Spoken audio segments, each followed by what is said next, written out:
from income tax and investment viewpoint. The Union Budget is a pivotal event that profoundly shapes the economical and financial landscape of our nation.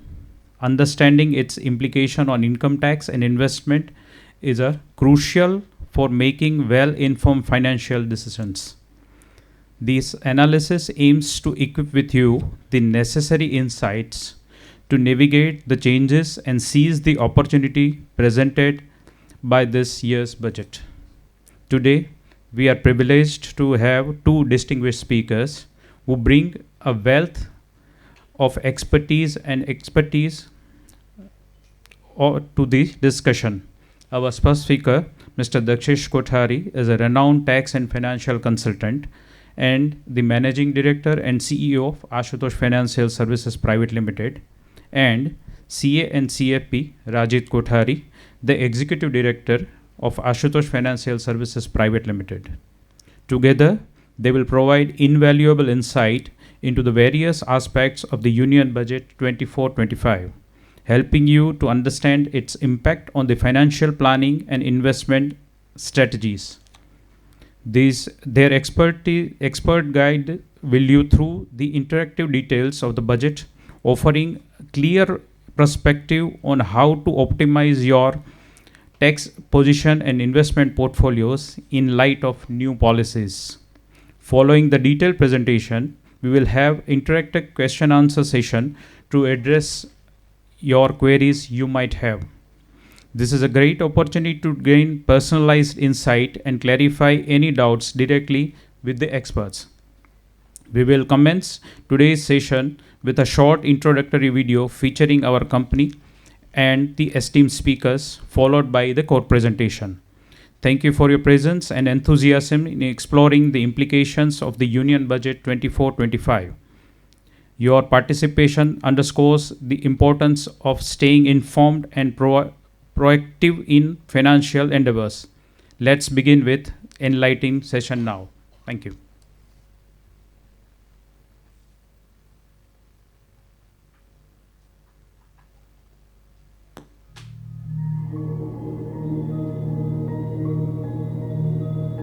More than 65 years back, late Mr. Dinesh Kothari started a firm in the name of Messrs. Kothari and Company to provide tax and allied laws advisory services. Later, in the year 2001, the activities of the firm got expanded into a corporate entity in the form of Ashutosh Financial Services Private Limited. Over these years, the company has emerged as a prominent player in the field of financial services. The company operates with a quality management system certification of ISO 9001-2015 and is now a complete financial services solutions enterprise.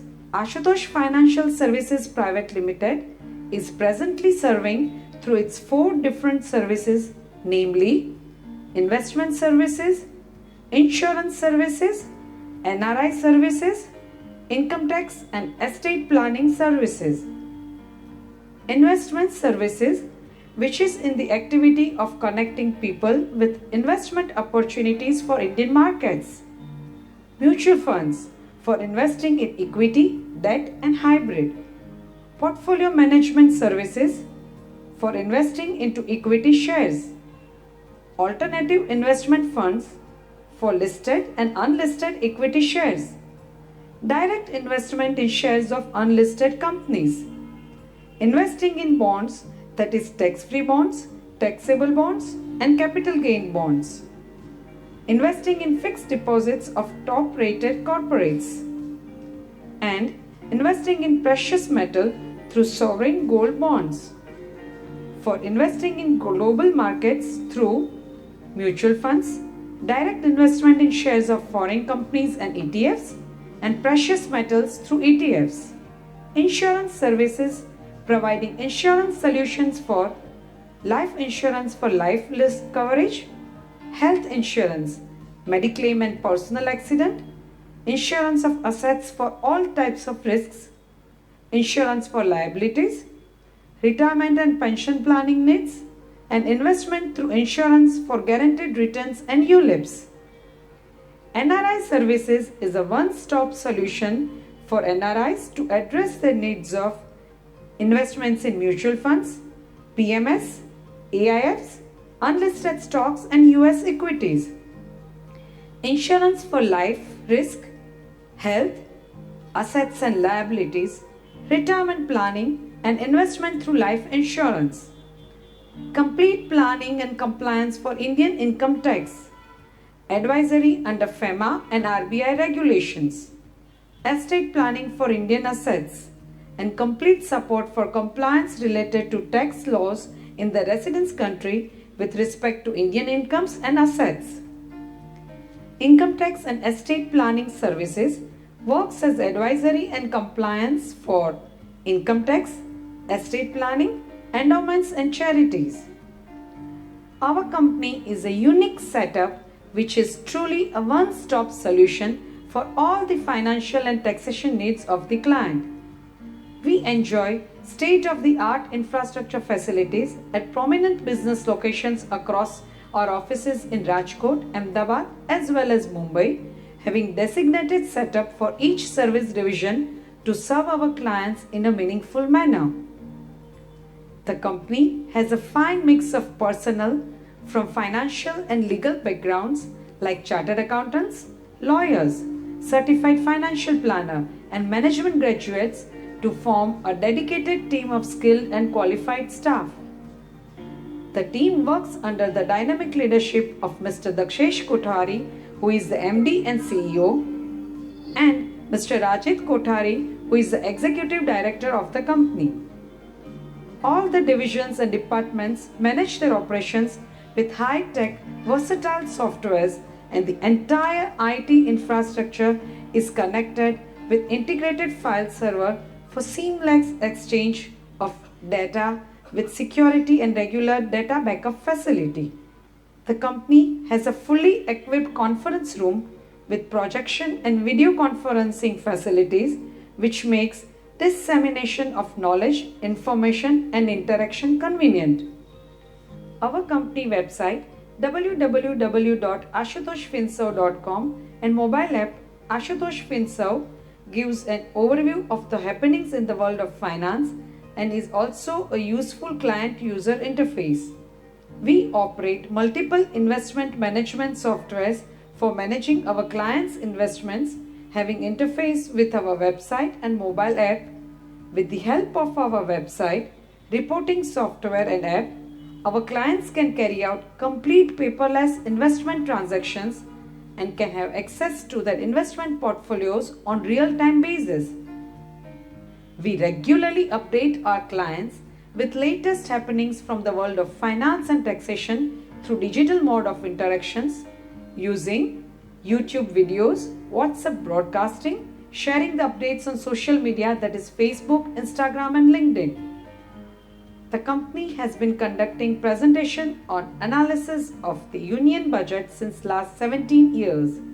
It is also organizing series of presentations for non-resident Indians on aspects of taxation, regulations and investments since last 6 years. Similarly, presentations which spread financial literacy across various groups in our society are regularly organized by our company, covering topics of vital importance related to finance, taxation and estate planning.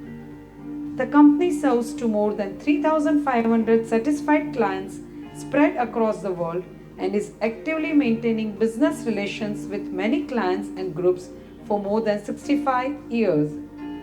Ashutosh Financial Services Private Limited is growing as a complete financial solutions enterprise with its presence felt not only in India but also globally.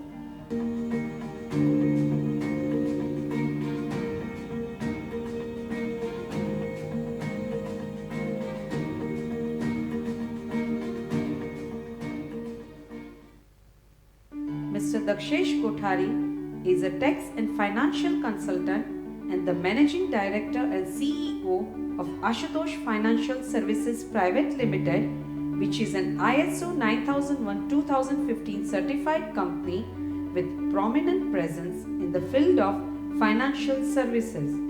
He specializes in the fields of income tax, FEMA, trust laws, estate planning, and foreign tax compliances. On the financial front, he specializes in investment services and insurance services. He advises companies, trusts, high net worth individuals, and non-resident Indians across the globe on financial and tax and allied laws related matters. He is a trustee of various charitable trusts. He has been involved with a number of social service projects of Rotary Club and is a Paul Harris Fellow of Rotary International. He has been presenting analysis on the union budget since last 16 years and also on various subjects of taxation and finance at various forums addressing doctors, businessmen, industrialists, taxation consultants, chartered accountants, company secretaries, NRI and postgraduate students of diverse branches on subjects related to finance, taxation and estate planning to make our society financially literate. His articles on financial subjects are regularly published in renowned newspapers like the Economic Times, Mint, etc., and also in magazines like The Lal Street. His interview was aired on ET Now as a mutual fund industry expert in the program named Swatantra, which is one of the most acclaimed investor education initiative of our country. He has also addressed a program dedicated to NRI on a leading Gujarati TV channel in Ahmedabad. He is a 360-degree versatile personality in the fields of taxation and finance, which makes him a unique and a truly a one-stop solution provider for wide range of financial and tax-related matters. Mr. Rajiv Kothari is the Executive Director of Ashutosh Financial Services Private Limited, which is an ISO 9001-2015 certified company with prominent presence in the field of financial services. He is a chartered accountant and a certified financial planner by qualification. Further, he has graduated in the field of commerce with specialization in banking, financial services and insurance sector from Ahmedabad University and has also pursued post-graduation in the field of law. He started his journey with Ashutosh Financial Services Private Limited, where he played an instrumental role in functioning of several business development activities of the company. He also played a vital responsibility in the development of exotic product offerings for the company in the alternate investment arena such as foreign equity and unlisted stocks. Moreover, he was instrumental in the preparation of extensive knowledge database on different topics concerning taxation and finance for the company. Thereafter, he worked with Messrs. Deloitte Haskins and Sells LLP, one of the leading global consulting firms at Mumbai, focusing on tax and regulatory compliance for high net worth resident and non-resident individuals. He is an expressive public speaker and addresses professional forums on diverse topics related to finance as well as other topics of national importance. He has participated in international exchange program as a student and has also attended management development programs across top business schools in India. As a young and dynamic director with a multi-skilled personality, he presently concentrates on exploring innovative business opportunities through geographical expansion, digital proliferation, and concentric diversification of the company.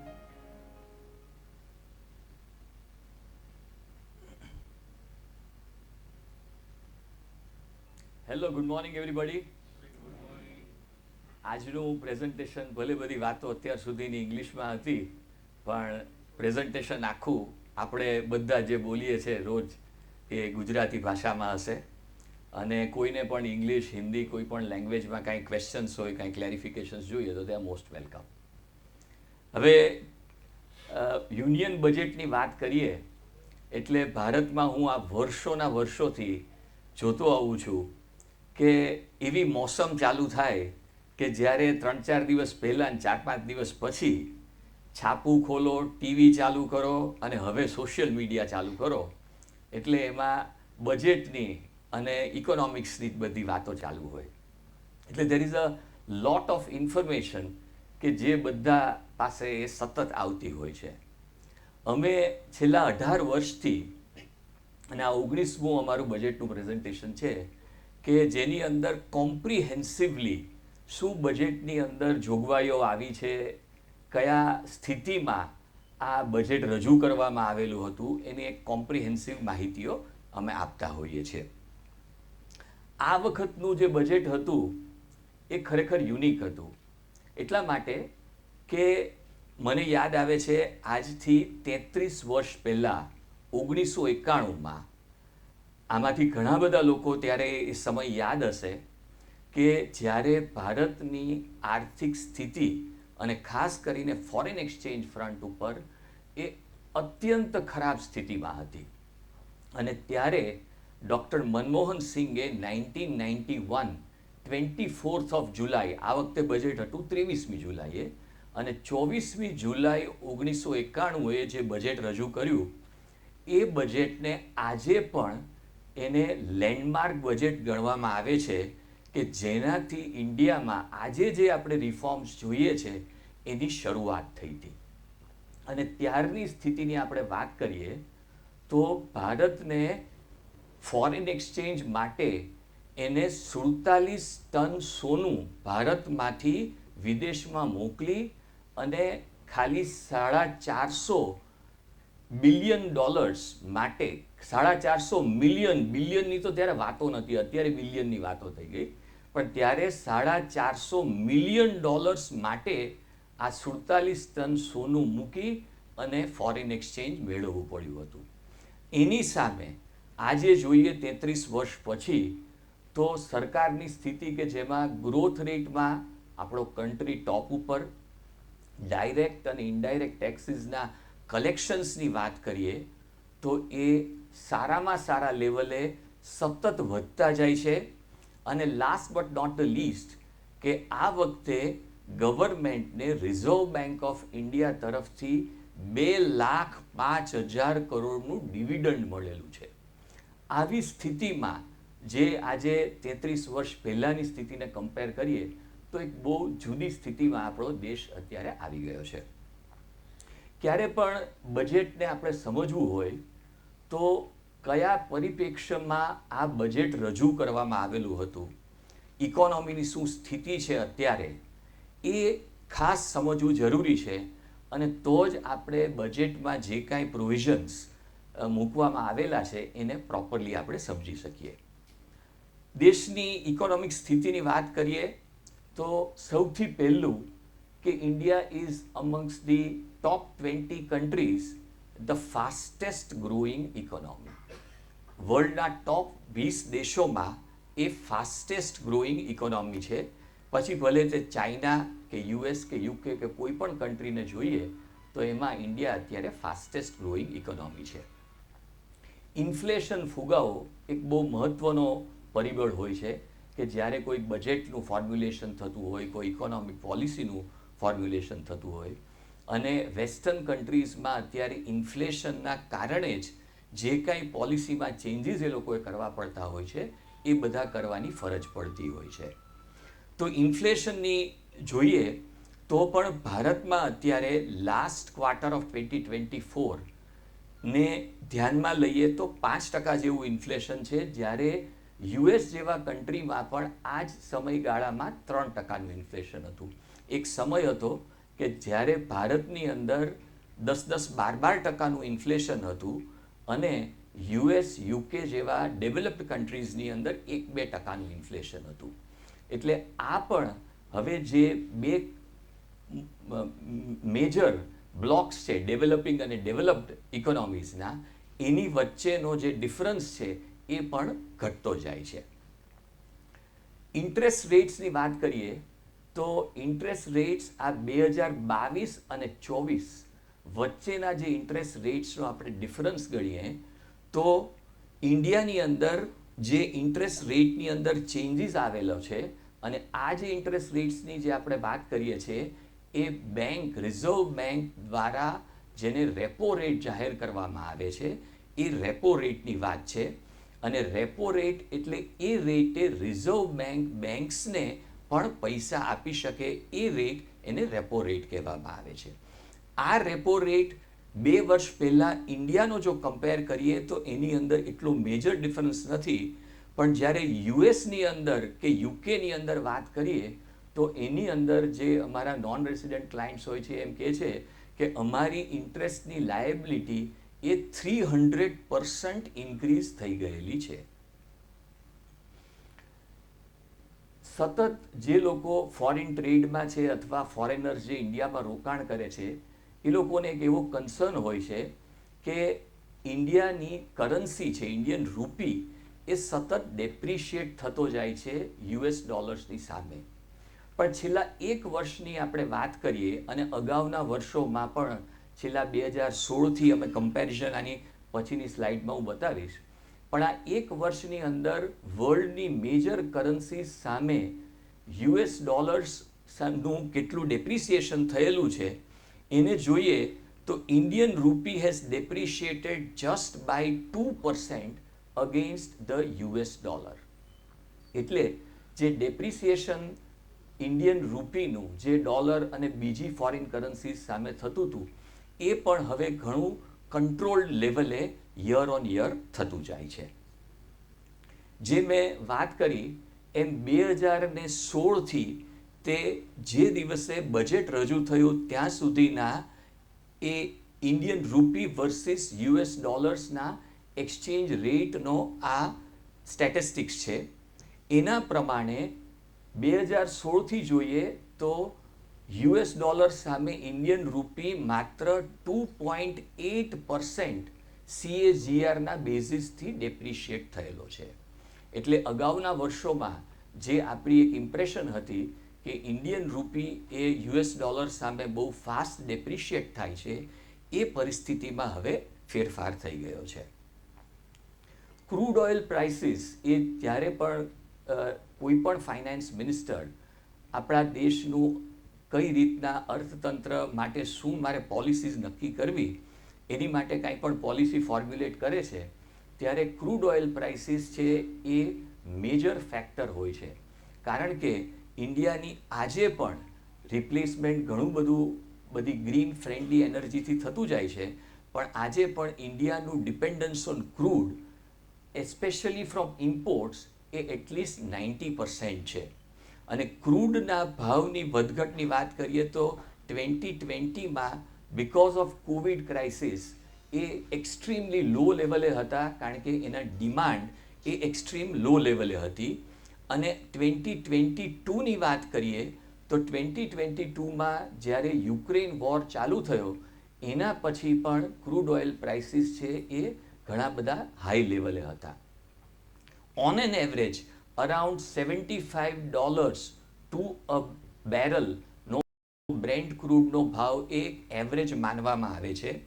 અત્યારે એ $86ના રેટે છે, કારણ કે વર્લ્ડની અંદર જુદા જુદા રિજિયનમાં, middle ઇસ્ટમાં, યુરોપમાં એક જે ક્રાઇસિસ બધા ચાલે છે એને લીધે આ ઇન્ડિયાને અત્યારે ઓન એન એવરેજ જે પ્રાઇસીસ હોય એના કરતાં આશરે $10 જેવો એડિશનલ કોસ્ટ ક્રૂડની આપવી પડે છે. ફોરેન એક્સચેન્જ રિઝર્વ્સ જેની આપણે શરૂઆતમાં વાતો કરી, જે આજે જે ફોરેન એક્સચેન્જ રિઝર્વ્સ જે ઇન્ડિયાના છે એ એવા લેવલે છે કે ઇન્ડિયાનું ટોટલ એક્સટર્નલ ડેટ જે છે એનું 90% જેટલી રકમ ઇન્ડિયા પાસે આજે ફોરેન એક્સચેન્જ રિઝર્વ્સમાં છે. અને જો ઇમ્પોર્ટ્સની વાત કરીએ તો 10 months જેટલા ઇમ્પોર્ટ્સ જેટલું ફોરેન એક્સચેન્જ એ ઇન્ડિયા પાસે અત્યારે એના રિઝર્વ્સમાં છે. મને યાદ છે આ 1991ની પાછી વાત કરું, મારા ફાધર ત્યારે બોમ્બે હોસ્પિટલમાં હતા અને ત્યારે એમને એક થેલિયમ ટેસ્ટ કરવાનો હતો. તો બોમ્બેમાં હોસ્પિટલે એમ કીધું કે આ થેલિયમ જે આવે છે એ ઇમ્પોર્ટેડ આવે છે અને આ thallium because of foreign exchange crisis અમે ઇમ્પોર્ટ નથી કરી શકતા. આવી પરિસ્થિતિ એ 1991માં હતી, જે અત્યારે એઝ આઈ સેડ કે 10 months of total imports of India it can be covered by this foreign exchange reserves. Foreign institutional investors એ ખાસ કરીને ડેવલપિંગ જે ઇકોનોમીઝ હોય એની અંદર ઇન્વેસ્ટમેન્ટ્સમાં, એની સ્ટોક માર્કેટ્સના ઇન્વેસ્ટમેન્ટ્સમાં એનો મેજર રોલ હોય છે.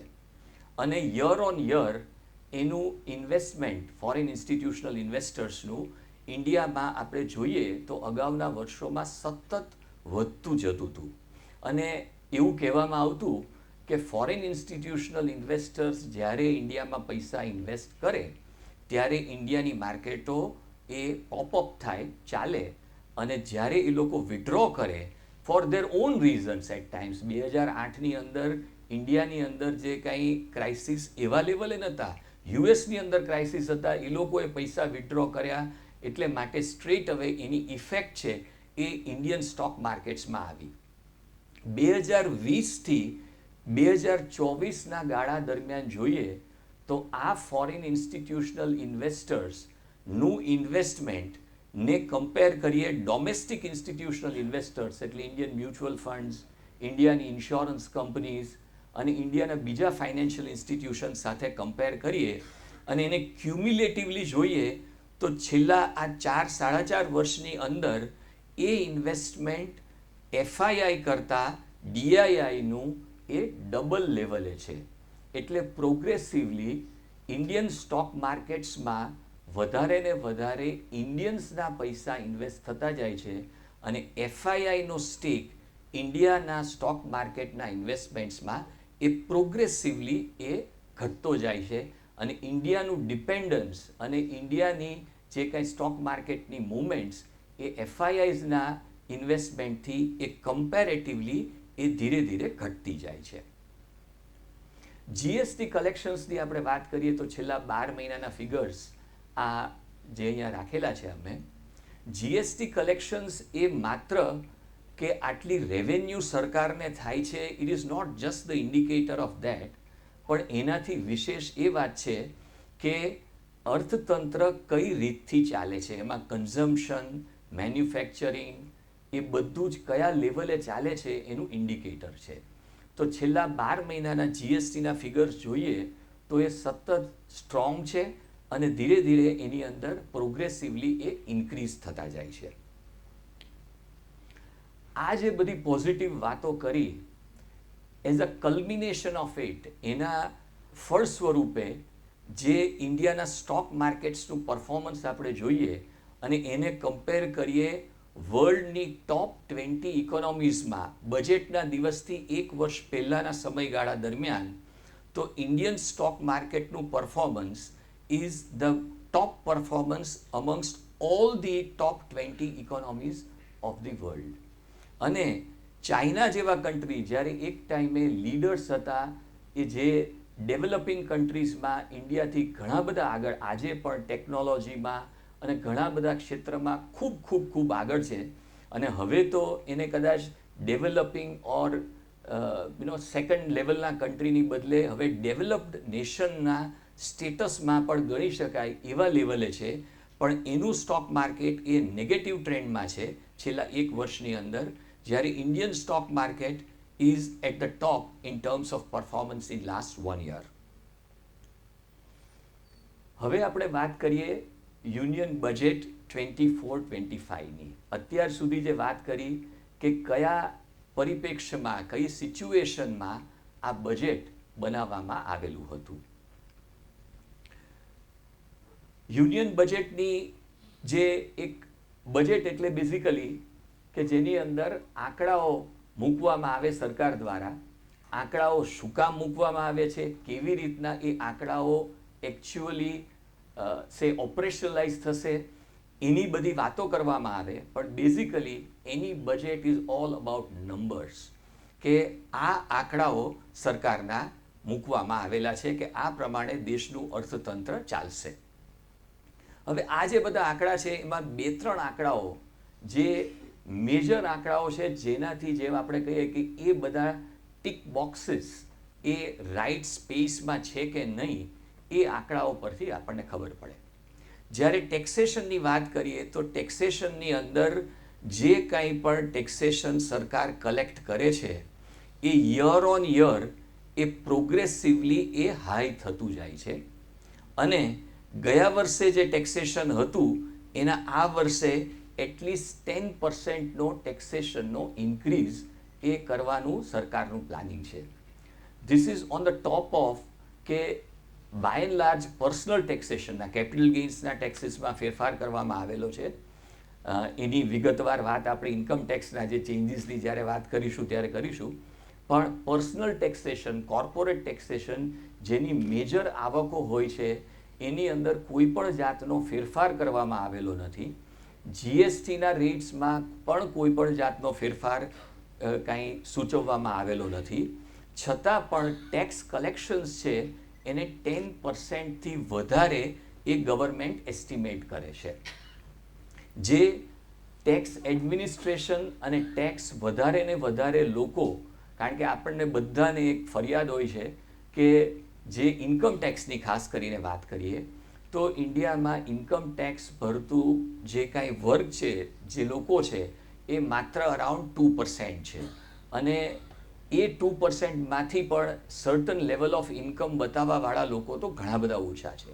એટલે આખી ગવર્મેન્ટનો અત્યારે અપ્રોચ છેલ્લા 2-3 વર્ષથી અમે જોઈએ છે કે ડિજિટાઇઝેશન કરી અને આખું ટેક્સ એડમિનિસ્ટ્રેશનને બેટર કરવાથી એ ટેક્સની એફિશિયન્સી એ બેટર થતી જાય એના તરફનું ફોકસ છે. અને એના બેઝિસ ઉપર ગવર્મેન્ટ એસ્ટિમેટ કરે છે કે at least 10% of tax revenues will get increased. એક્સપેન્ડિચરની વાત કરીએ તો જે મહત્વની વાત એ છે કે જે ઘણી બધી વાતો આપણે સાંભળતા હોય છે કે અહીંયા બ્રિજ બનશે, અહીંયા રેલ, અહીંયા આ રીતના ઇન્ફ્રાસ્ટ્રક્ચરમાં બધો ચેન્જીસ આવશે. તો એ બધાનો જો સમ ટોટલ જોઈએ તો ગયા વર્ષે જે 9,48,000 કરોડનું કેપિટલ એક્સપેન્ડિચર આ જુદા જુદા ઇન્ફ્રાસ્ટ્રક્ચર કે જે કાંઈ પણ ડેવલપમેન્ટના પ્રોજેક્ટ આપણે જોઈએ એની તરફ પ્લાન કરવામાં આવેલું હતું, એની સામે આ વખતે 11 લાખ કરોડનું કેપિટલ એક્સપેન્ડિચર કે દેશમાં જે કાંઈ ઇન્ફ્રાસ્ટ્રક્ચર કે જે સુવિધાઓ વધારે સારી થઈ શકે એની માટે મૂકવામાં આવેલું છે. આ આવક, આ ખર્ચ કરવા છતાં ગવર્મેન્ટનો ફિસ્કલ ડેફિસિટ જે છે, જે ગયે વખતે 5.6% હતો, એ આ વખતે બજેટની અંદર એવું પ્લાનિંગ છે કે એ ઘટીને 4.9% આવશે. હવે આ 4.9%ને બીજા જે ટોપ 20 ઇકોનોમીઝ સાથે કમ્પેર કરીએ તો એ લોકોની જે કાંઈ સ્થિતિ છે, યુએસનો budgetary deficit or rather fiscal deficit is 6.5%. એટલે ઇન્ડિયા ધીરે ધીરે જે કાંઈ પણ જેને ફાઇનાન્શિયલ પ્રુડન્સ કહી શકાય કે પોતાની આવક છે એના પ્રમાણમાં એ પૈસા વાપરવાની જે સ્ટ્રેટેજી છે એના તરફ જતું જાય છે.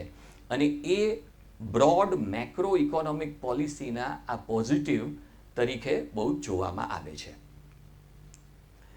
દેશનો direct taxes to GDP ratio, direct taxes એટલે by and large income tax.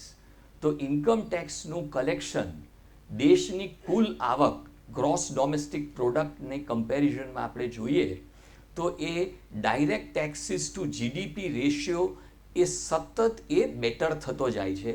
અને મેં હમણાં થોડી વાર પહેલાં જે વાત કરી કે જે ટેક્સ એડમિનિસ્ટ્રેશન છે અને એ ટેક્સ એડમિનિસ્ટ્રેશનની અંદર જે ડિજિટાઇઝેશનનો અને આર્ટિફિશિયલ ઇન્ટેલિજન્સનો ઉપયોગ કરી અને ટેક્સ કોમ્પ્લાયન્સ જે બેટર થતું જાય છે, એને લીધે આ ડાયરેક્ટ ટેક્સીસ ટુ જીડીપીનો રેશિયો અને કલેક્શન્સ એ બેટર થતા જાય છે. ડિફેન્સ એક્સપેન્ડિચરની જો આપણે વાત કરીએ તો પ્રોગ્રેસિવલી ઇન્ડિયાનું ડિફેન્સ એક્સપેન્ડિચર વધતું જાય છે. અને હવે જે આખો અભિગમ છે એ પ્રમાણે ડિફેન્સ એક્સપેન્ડિચરમાં ઇન્ડિજનાઇઝેશન ઓફ ડિફેન્સ એક્સપેન્ડિચર એને મોસ્ટ ઇમ્પોર્ટન્ટ પ્રાધાન્ય આપવામાં આવે છે. અને સાથે સાથે જો આપણે જોઈએ તો ડિફેન્સના જે ઇમ્પોર્ટ્સ કરવામાં આવેલા છે છેલ્લા 5 વર્ષની અંદર એ 1,94,000 કરોડ જેટલા છે. હવે આ જે ડિફેન્સના જે ઇમ્પોર્ટ્સ કરવામાં આવેલા છે એને જો ઇન્ડિજિનાઇઝેશનમાં ફેરવવામાં આવે તો હ્યુજ ઓપોર્ચ્યુનિટી નહીં કે માત્ર ડિફેન્સ પ્રોડક્શન અને ડિફેન્સ ઇન્ડસ્ટ્રી માટે, પણ ઇન્ડસ્ટ્રી એઝ અ હોલ માટે એ ડેવલપ થઈ શકે એવું છે. અને આ જે વાત થાય છે એ ખાલી ઇમ્પોર્ટ સબસ્ટિટ્યુશનની હું વાત કરું છું, પણ હવે ઇન્ડિયાને આખું ડેવલપ કરતા જાય છે કે ડિફેન્સના એક્સપોર્ટ્સ માટે. અને ડિફેન્સના એક્સપોર્ટની વાત કરીએ તો યર 2023ની અંદર ઇન્ડિયાનું defence export was around 21,000 crores. એટલે ધીરે ધીરે આ આખો ચેન્જિંગ ટ્રેન્ડ ઇન્ડિયાની અંદર ડેવલપ થાય છે. અને દરેક બજેટની અંદર જે કાંઈ પણ યોજનાઓ ઓર જે કાંઈ પણ પ્લાનિંગ કરવામાં આવે છે એ આ તરફના ફોકસથી પ્લાનિંગ કરવામાં આવે છે. વર્ષો વર્ષ જ્યારે અમે બજેટ માટેની રજૂઆત કરીએ ત્યારે એમ કહીએ કે પબ્લિક સેક્ટરના ડિસઇન્વેસ્ટમેન્ટમાંથી આટલી રકમો સરકારને મળશે. અને પબ્લિક સેક્ટરને એવું માનવામાં આવતું હતું કે બને એટલું જલ્દી સરકાર આને વેચી નાખે, એના પૈસા આવે અને દેશની અંદર જે કાંઈ કેપિટલ એક્સપેન્ડિચર કરવામાં જરૂર છે ત્યાં એ પૈસા વાપરી નાખે. એની બદલે હવે જે આખો ગવર્મેન્ટનો અપ્રોચ ધીરે ધીરે છેલ્લા 2-3-4 વર્ષની અંદર ચેન્જ થયેલો છે એવો છે કે પહેલાં અમારે આ જે પબ્લિક સેક્ટર અન્ડરટેકિંગ્સ છે એની અંદર વેલ્યુ ક્રિએટ કરવી છે, એની અંદર પ્રોફેશનલ બને એટલું મેનેજમેન્ટ, અમારું એઝ અ ગવર્મેન્ટનું લીસ્ટ ઇન્ટરફિયરન્સ થતું જાય અને એ લોકો એકાઉન્ટેબલ થતા જાય. જે કાંઈ પણ કામ કરે છે એની અંદર એ લોકો જવાબદારીપૂર્વક કામ કરે, એની તરફનું ફોકસ થતું જાય છે. અને આ જે ડિસઇન્વેસ્ટમેન્ટ છે એ અત્યારે ફોકસ નથી. ગયા વર્ષની વાત કરીએ તો ડિસઇન્વેસ્ટમેન્ટ ઓફ પબ્લિક સેક્ટર અન્ડરટેકિંગ્સમાંથી માત્ર 12,000 કરોડ જ આવેલા હતા. એના અગાઉના વર્ષોમાં જોઈએ તો એનાથી ઘણી વધારે મોટી રકમ આવવામાં આવેલી હતી. પણ ગયા વર્ષે એઝ આઈ સેડ માત્ર 12,000-12,500 કરોડ જ આવેલા હતા. આ વખતનું પ્લાનિંગ એ 50,000 કરોડનો છે. પણ એની અંદર પણ જે કાંઈ સરકાર એવી વાત કરે છે કે અમારે જે કાંઈ પબ્લિક સેક્ટર અન્ડરટેકિંગ્સ છે એને એમ જ કે we want to gate read of them, એવી રીતના એનું ડિસઇન્વેસ્ટમેન્ટ નથી કરવું, પણ એની અંદર વેલ્યુ ક્રિએટ કરવી છે. હવે પબ્લિક સેક્ટર અન્ડરટેકિંગ્સ ઇન્ડિયામાં જે સ્ટોક એક્સચેન્જ પર લિસ્ટેડ છે એવા 81 PSUs છે એ સ્ટોક એક્સચેન્જ પર લિસ્ટેડ છે. એનું માર્કેટ કેપિટલાઇઝેશન 3 વર્ષ પહેલાં જોઈએ તો એ 13 લાખ કરોડ હતું. આ 81 પબ્લિક સેક્ટર અન્ડરટેકિંગ્સ જેની અંદર બેંક્સ, જે બધી જ કંપનીઝ જે પબ્લિક સેક્ટરની છે એ બધી આવી જાય, એનું માર્કેટ કેપિટલાઇઝેશન સ્ટોક એક્સચેન્જ પર જે ભાવો હતા એ પ્રમાણે 13 લાખ કરોડનું હતું. જે બજેટના દિવસ આસપાસની વાત કરીએ તો એ 73 લાખ કરોડ આ 3 વર્ષની અંદર પહોંચેલું છે. એટલે જે વેલ્યુ ક્રિએશન અને જે મેં વાત કરી એમ એફિશિયન્સી અને એકાઉન્ટેબિલિટી એ વધારે ને વધારે ઇન્ફ્યુઝ કરી અને પછી એની અંદર ડિસઇન્વેસ્ટમેન્ટ કરવાનો એ ગવર્મેન્ટનો અપ્રોચ હવે આ બજેટની અંદર છે. બજેટની અંદર જે મેજર બીજી એનાઉન્સમેન્ટ્સ જે કરવામાં આવેલી છે ઇન્કમ ટેક્સ સિવાયની, એ એવી છે કે ગોલ્ડ અને સિલ્વરની અંદર જે ઇમ્પોર્ટ ડ્યુટી હતી, by and large all the gold and silver is coming from outside of India. એટલે બહારથી જે કાંઈ પણ ઇમ્પોર્ટ થાય ગોલ્ડ અને સિલ્વર, એની અંદર પહેલાં 15%ની ઇમ્પોર્ટ ડ્યુટી હતી. એ ઇમ્પોર્ટ ડ્યુટી ઘટાડી અને 6%ની કરવામાં આવેલી છે. અને આની અંદર જે રીઝન એની માટે વિચારવામાં આવે છે એ છે કે જે ઇલીગલ ચેનલ્સ થ્રુ ઓર જેને આપણે સ્મગલિંગ કહીએ એ રીતથી જે કાંઈ ગોલ્ડ ઇન્ડિયાની અંદર ઓર સિલ્વર જે ઇન્ડિયામાં આવે છે એને પ્રોત્સાહન ઓછું મળે એવા એંગલથી ના હેતુથી આ ડ્યુટીનો ઘટાડો કરવામાં આવેલ છે.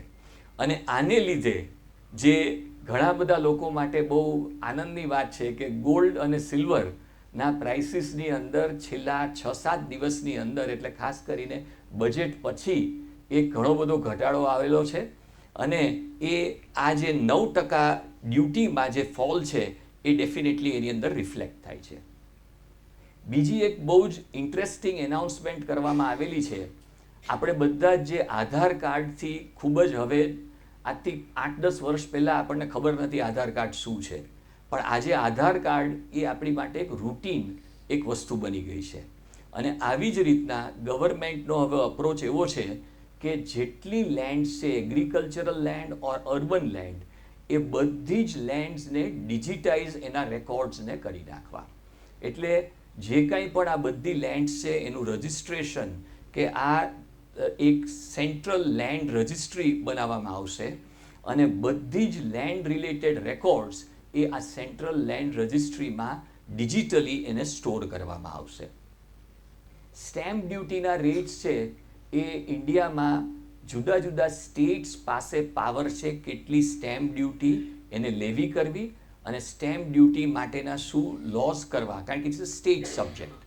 તો એની માટે સેન્ટ્રલ ગવર્મેન્ટે એવું કીધું છે કે અમે દરેક સ્ટેટને એવું સમજાવીશું કે તમારા રેટ્સ ઓફ સ્ટેમ્પ ડ્યુટીને બને એટલા મોડરેટ થાય અને સાથે સાથે જે ફિમેલ્સ માટે જે રજિસ્ટ્રેશનની ચાર્જીસ હોય એની અંદર ઘટાડો થાય. આને લીધે જે કોમ્પ્લાયન્સ છે from the stamp duty point of view એ પણ બેટર થતું જાય એવો અપ્રોચ છે. આજથી 7-8 વર્ષ પહેલાં ગવર્મેન્ટે એક એવી આખો અભિયાન ચાલુ કર્યો હતો કે ઇન્કમ ટેક્સ એક્ટની બદલે એક ડાયરેક્ટ ટેક્સીસ કોડથી એને રિપ્લેસ કરવું. ઇન્કમ ટેક્સ એક્ટ છે એ ઇન્કમ ટેક્સ એક્ટ 1961 છે, એટલે 60-65 વર્ષ જૂનો કાયદો છે અને એ કાયદાની અંદર સેક્શન્સ છે, સેક્શન્સની અંદર પ્રોવિઝોસ છે, પ્રોવિઝોસની અંદર એટલીસ્ટ 8-10 અમુક સેક્શનમાં પ્રોવિઝોસ છે, એની અંદર એક્સપ્લેનેશન્સ છે, એની ડેફિનેશન્સ છે. એટલે જ્યારે અમે વાંચવા બેસીએ ત્યારે એને આખા અને એના ઇન્ટરપ્રિટેશન્સની જ્યારે વાત આવે ત્યારે એક આખો કોમ્પ્લેક્સ લો આ 60-65 વર્ષની અંદર એ બની ગયેલો છે. તો એની બદલે એક ડાયરેક્ટ ટેક્સીસ કોડ એ જે મેં વાત કરી એમ 7-8 વર્ષ પહેલાં એની આખી એક એક્સરસાઇઝ ચાલુ થઈ હતી, પણ હવે the government is very clear કે ઇન અનધર 6 months ટાઈમ અમે નવો ડાયરેક્ટ ટેક્સીસ કોડ એ રજૂ કરીશું અને આ ડાયરેક્ટ ટેક્સીસ કોડને રજૂ કર્યા પછી જે સ્ટેક હોલ્ડર્સ છે એની પાસેથી સજેશન્સ લઈ અને પછી ઇન્કમ ટેક્સ એક્ટની જગ્યાએ આ નવો કાયદો જેને ડાયરેક્ટ ટેક્સીસ કોડ કહેવામાં આવશે એને મૂકવામાં આવશે. ઇન્સોલ્વન્સી એન્ડ બેન્કરપ્સી કોડ જે બેન્કિંગ સેક્ટરને જાણે છે, બેન્કિંગ સેક્ટરને સ્ટોક માર્કેટમાં ઇવન ફોલો કરે છે, એને આ આઈબીસીની બહુ જ સારી જાણકારી છે. કારણ કે આઈબીસીને લીધે ઇન્ડિયાના even biggest of the big industrial હાઉસીસના યુનિટ્સ એ આઈબીસીની અંદર એ રિફર થઈ, એ ઓક્શન આઉટ થઈ અને સેલ થઈ ગયા છે. અને આ આઈબીસીને લીધે આજે જે ઇન્ડિયાની બેન્કિંગ સિસ્ટમની સ્ટ્રેન્થ છે thanks to this IBC, the insolvency and bankruptcy code. અને જ્યારથી આ આઈબીસી રજૂ કરવામાં આવેલો છે સરકાર દ્વારા, ત્યારથી આઈબીસી હેઠળ 2,46,000 કરોડની રિકવરી બેન્ક્સ એ આઈબીસીના આધારે કરવામાં આવેલી છે. આ આઈબીસીને આ બજેટમાં જે કાંઈ જાહેરાતો કરવામાં આવેલી છે એમાં વધારે ને વધારે એને સ્ટ્રેન્થન કરવા માટેની ગવર્મેન્ટનું પ્લાનિંગ છે. અત્યાર સુધી જે મેં વાત કરી એ બધી વાતો પછી હવે ખાસ અગત્યની વાતો કે ઇન્કમ ટેક્સ એક્ટની અંદર શું શું ફેરફારો આવેલા છે અને એની માટે શું જોગવાઈઓ છે, એના શું ઇમ્પ્લિકેશન્સ થશે, રાજીત હવે એની પર આગળ વાતો કરશે.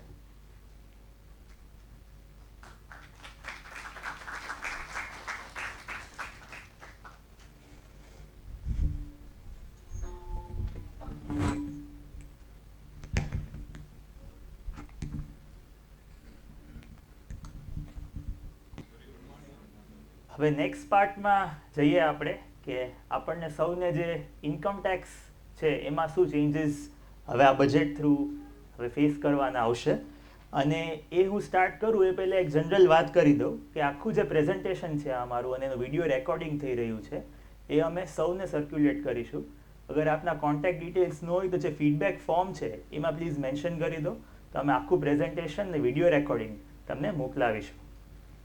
ઇન્કમટેક્સ એક્ટમાં એવરી યર બજેટ જે એક લેન્ડમાર્ક ઇવેન્ટ છે આપણી, એના ઘણા બધા ચેન્જીસ આવે છે અને એના થ્રુ આપણે આપણા પર્સનલ ફિનાન્સીસ આખા ફાઇનાન્શિયલ યર જે અપકમિંગ ફાઇનાન્શિયલ યર છે એની માટે પ્લાન કરી શકીએ છીએ.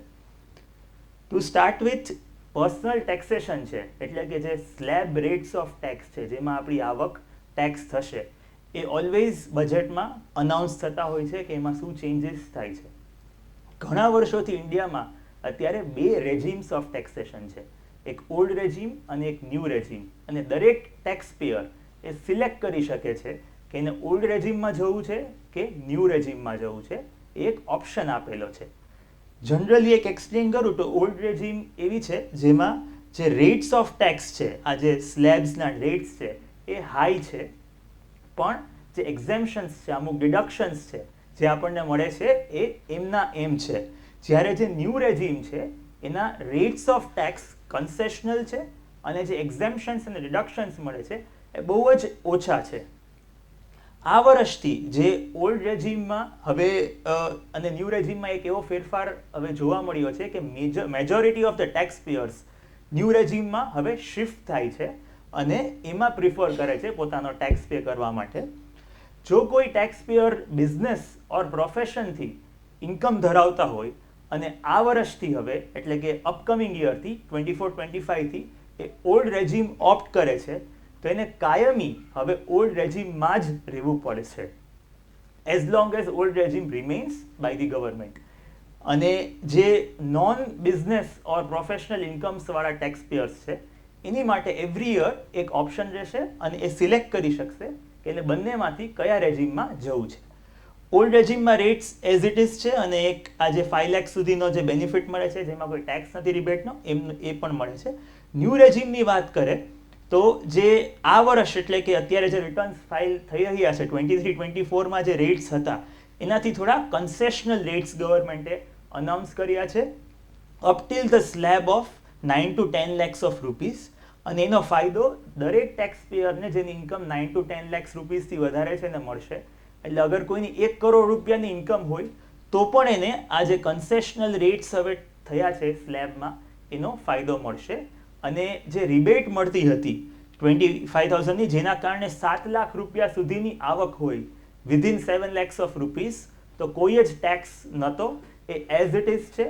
અને એમાં પણ હવે જે ઇફેક્ટિવ ટેક્સ લાયબિલિટી છે એ ઘટશે because of this change in the slab rates.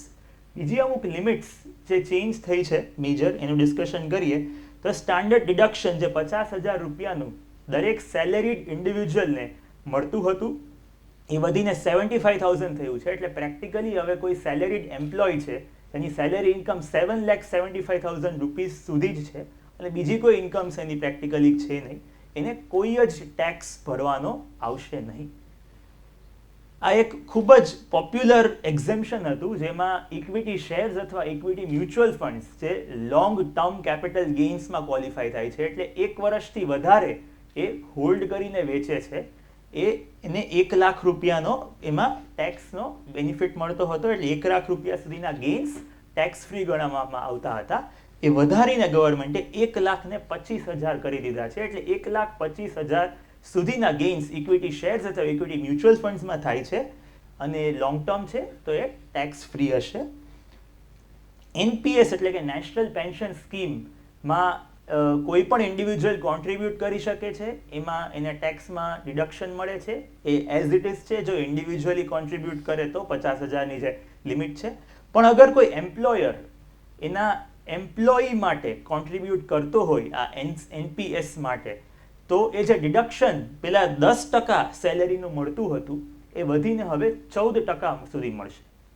એટલે જ્યારે કોઈ કોન્ટ્રીબ્યુશન એમ્પ્લોયી માટે કરે છે આ એનપીએસમાં, તે સૌપ્રથમ એની ઇન્કમમાં એડ થશે અને એ પછી ડિડક્શનમાં 14% સુધી એને માઇનસ કરવામાં આવશે. એટલે પ્રેક્ટિકલી 14% સેલેરીના એ એમ્પ્લોયીને ટેક્સ ફ્રી મળી શકે અગર એમ્પ્લોયર એનપીએસમાં કોન્ટ્રીબ્યુટ કરતા હોય તો. આ જે ફેમિલી પેન્શનની લિમિટ્સ છે એ પણ હવે વધીને 15ની બદલે 25,000ના એમાં એક્ઝેમ્પશન મળશે. અને ડેરિવેટિવ્સ ટ્રાન્ઝેક્શન્સ એટલે કે ફ્યુચર્સ એન્ડ ઓપ્શન્સ જે હમણાં ઘણું બધું પોપ્યુલર થયું છે, ખાસ કરીને જે યંગ જનરેશનમાં, એમાં ગવર્મેન્ટે અને સેબી એ ખૂબ જ કન્સર્ન બતાવ્યો છે અને એ લોકો અલગ અલગ મીન્સથી આ રિડ્યુસ કરવાની ટ્રાય કરે છે. કારણ કે એમના મતે જે હાઉસહોલ્ડ સેવિંગ્સ છે, જે બધા જે એક સામાન્ય માણસની બચત છે, એ આ સ્પેક્યુલેટિવ એક્ટિવિટીઝ એટલે આવી ડેરિવેટિવ એક્ટિવિટીઝમાં ડાયવર્ટ થઈ રહી છે ખૂબ જ મોટી માત્રામાં. એટલે બીજા સેબીએ જે અનાઉન્સમેન્ટ્સ કર્યા એની સાથે આ ફ્યુચર્સ એન્ડ ઓપ્શન્સમાં જે સિક્યોરિટીઝ ટ્રાન્ઝેક્શન ટેક્સ પે કરવાનો હોય છે, એમાં લગભગ 50% જેવો વધારો ફ્યુચર્સ એન્ડ ઓપ્શન્સ બાય અને સેલ બંનેના ટ્રાન્ઝેક્શન્સ ગણીએ તો કરવામાં એને નક્કી કર્યું છે, અનાઉન્સ કર્યું છે ટુ ડિસ્કરેજ કે લોકો આવી સ્પેક્યુલેટિવ એક્ટિવિટીઝમાં એમાં એન્કરેજ થાય. કેપિટલ ગેઇન્સ એક મેજર હાઇલાઇટ છે આ બજેટની અને આઈ એમ શ્યોર આપ સૌ આ બધું સાંભળતા હશો, અત્યારે મીડિયામાં ખૂબ જ ચર્ચા થઈ રહી છે.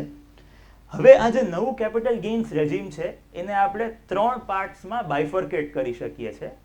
જે ફર્સ્ટ પાર્ટ છે એ એવી બધી કેપિટલ અસેટ્સ છે જે લિસ્ટેડ સિક્યોરિટીઝ છે, એટલે કે જે સ્ટોક માર્કેટ ઉપર લિસ્ટેડ છે, ઓર એવા ઇન્વેસ્ટમેન્ટ્સ છે જેના અંડરલાઇંગ અસેટ્સ જે આફ્ટર ઓલ સ્ટોક માર્કેટમાં ઇન્વેસ્ટ થશે, જેમ કે ઇક્વિટી મ્યુચ્યુઅલ ફંડ્સ.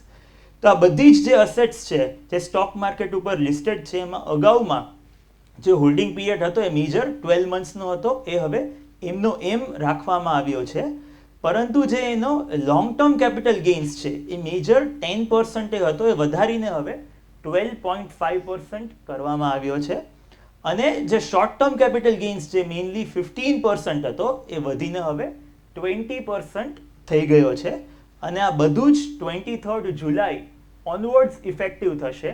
એટલે 23 જુલાઈ ઓનવર્ડ્સ કાંઈ પણ સેલ થાય છે આ કોઈ પણ અસેટનું, તો એમાં આ જ રેટ્સ એપ્લિકેબલ થશે.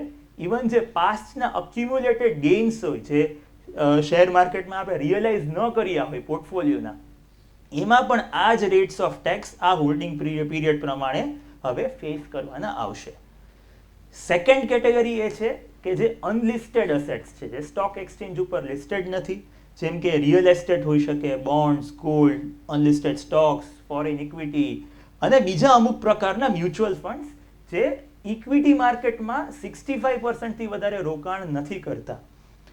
આને ઓર બીજી કોઈ પણ કેપિટલ અસેટ હોઈ શકે, કાંઈ આર્ટનું કોઈ પીસ હોય કે વોટેવર, જે કંઈ પણ વિચારી શકીએ. તો આમાં એક મેજર ચેન્જ એ કરવામાં આવ્યો છે કે જે ઇન્ડેક્સેશન બેનિફિટ મળતો હતો, એટલે જે મોંઘવારીના કારણે જે વેલ્યુ વધતી હતી અને જે CII ગવર્મેન્ટ અનાઉન્સ કરી અને જે આપણી કોસ્ટ હોય એ વધારી અને આપણે એ કેપિટલ ગેઇન્સમાં માઇનસ કરવા મળતું હતું, જે આપણી સેલ વેલ્યુ હોય, એ ઇન્ડેક્સેશનનો બેનિફિટ હવે ગવર્મેન્ટે લઈ લીધો છે. હવે જે કાંઈ પણ આપણી કોસ્ટ છે એ માઇનસ કરવામાં આપણે લઈ શકશું, પણ એમાં ઇન્ડેક્સેશન કંઈ નહીં થઈ શકે. અને એના હોલ્ડિંગ પીરિયડની વાત કરીએ તો ઘણામાં 36 મહિના, ઘણામાં 24 મહિનાનો હતો. એ લોંગ ટર્મ ઓર શોર્ટ ટર્મમાં ક્વોલિફાય થવા માટે એ હવે યુનિફોર્મલી 24 મંથ્સ કરવામાં આવ્યો છે. અને જે લોંગ ટર્મનો રેટ હતો એમાં કન્સેશન આપવામાં આવ્યું છે, કારણ કે જે ઇન્ડેક્સેશનનો બેનિફિટ મેં વાત કરી એ લઈ લીધો છે. એટલે to commensurate and to give justice to it, એ રેટ છે એ ઘટાડીને 20માંથી 12.5% કરવામાં આવ્યો છે. જ્યારે શોર્ટ ટર્મ છે તો સ્લેબ રેટ્સ ઉપર જ ટેક્સ થશે.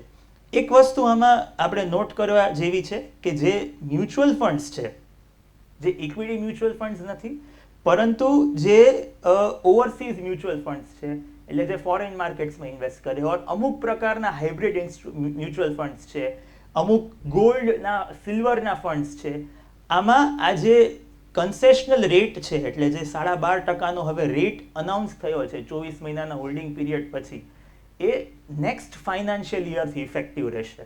એટલે આ વર્ષમાં, આ ફાઇનાન્શિયલ યરમાં અગર આ પ્રકારના મ્યુચ્યુઅલ ફંડ્સની જો કોઈ સેલ કરે તો એમને હજુ સ્લેબ રેટ્સે જ ટેક્સ પે કરવો પડશે. અને નેક્સ્ટ ફાઇનાન્શિયલ યરથી 1/4/2025થી આ કન્સેશનલ રેટનો બેનિફિટ મળશે. અત્યારના જે બજેટ પ્રપોઝલ્સ છે એમાં અનાઉન્સમેન્ટ થયેલું છે. અને થર્ડ કેટેગરી છે એ જે છે ડેટ મ્યુચ્યુઅલ ફંડ્સની છે, જે સ્પેસિફાઈડ અસેટ્સ કહેવાય છે, જેમાં 65%થી વધારે ડેટ બેઝડ ઇન્સ્ટ્રુમેન્ટ્સમાં ઇન્વેસ્ટમેન્ટ થાય છે. એમાં કોઈ હોલ્ડિંગ પીરિયડનો મહત્વ નથી.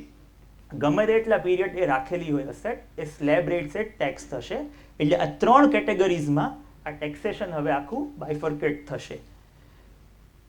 થોડું વધારે આપણને આમાં અન્ડરસ્ટેન્ડિંગ મળે અને આપણે એકચ્યુઅલી કેસ સ્ટડી થ્રુ સમજી શકીએ એટલે અમે અમુક પ્રેક્ટિકલ હાઇપોથેટિકલ સિચ્યુએશન્સ લીધી છે. ફર્સ્ટ એવી કે કોઈ એક ગોલ્ડની આપણે વાત કરીએ કે 100 ગ્રામ કોઈ ગોલ્ડ વેચતું હોય આજે અને એવું અઝ્યુમ કરે કે આપણે 1/4/2001 પહેલા આ ગોલ્ડ બાય કરેલું છે. આપણે સૌ જાણીએ છીએ કે જે કાંઈ પણ 1/4/2001 પહેલા બાય કરેલી અસેટ હોય તો એની એવી એક એનો કાયદો હતો કે 1/4/2001 જે ફેર માર્કેટ વેલ્યુ હોય it would be the deemed cost. A cost assume કરવામાં આવશે અને એમાં જે ઇન્ડેક્સેશન જે વધારો મેં વાત કરી એ વધારો કરીને જે વેલ્યુ આવે એ સેલ વેલ્યુમાંથી માઇનસ કરવામાં આવશે to arrive at the actual taxable capital gains.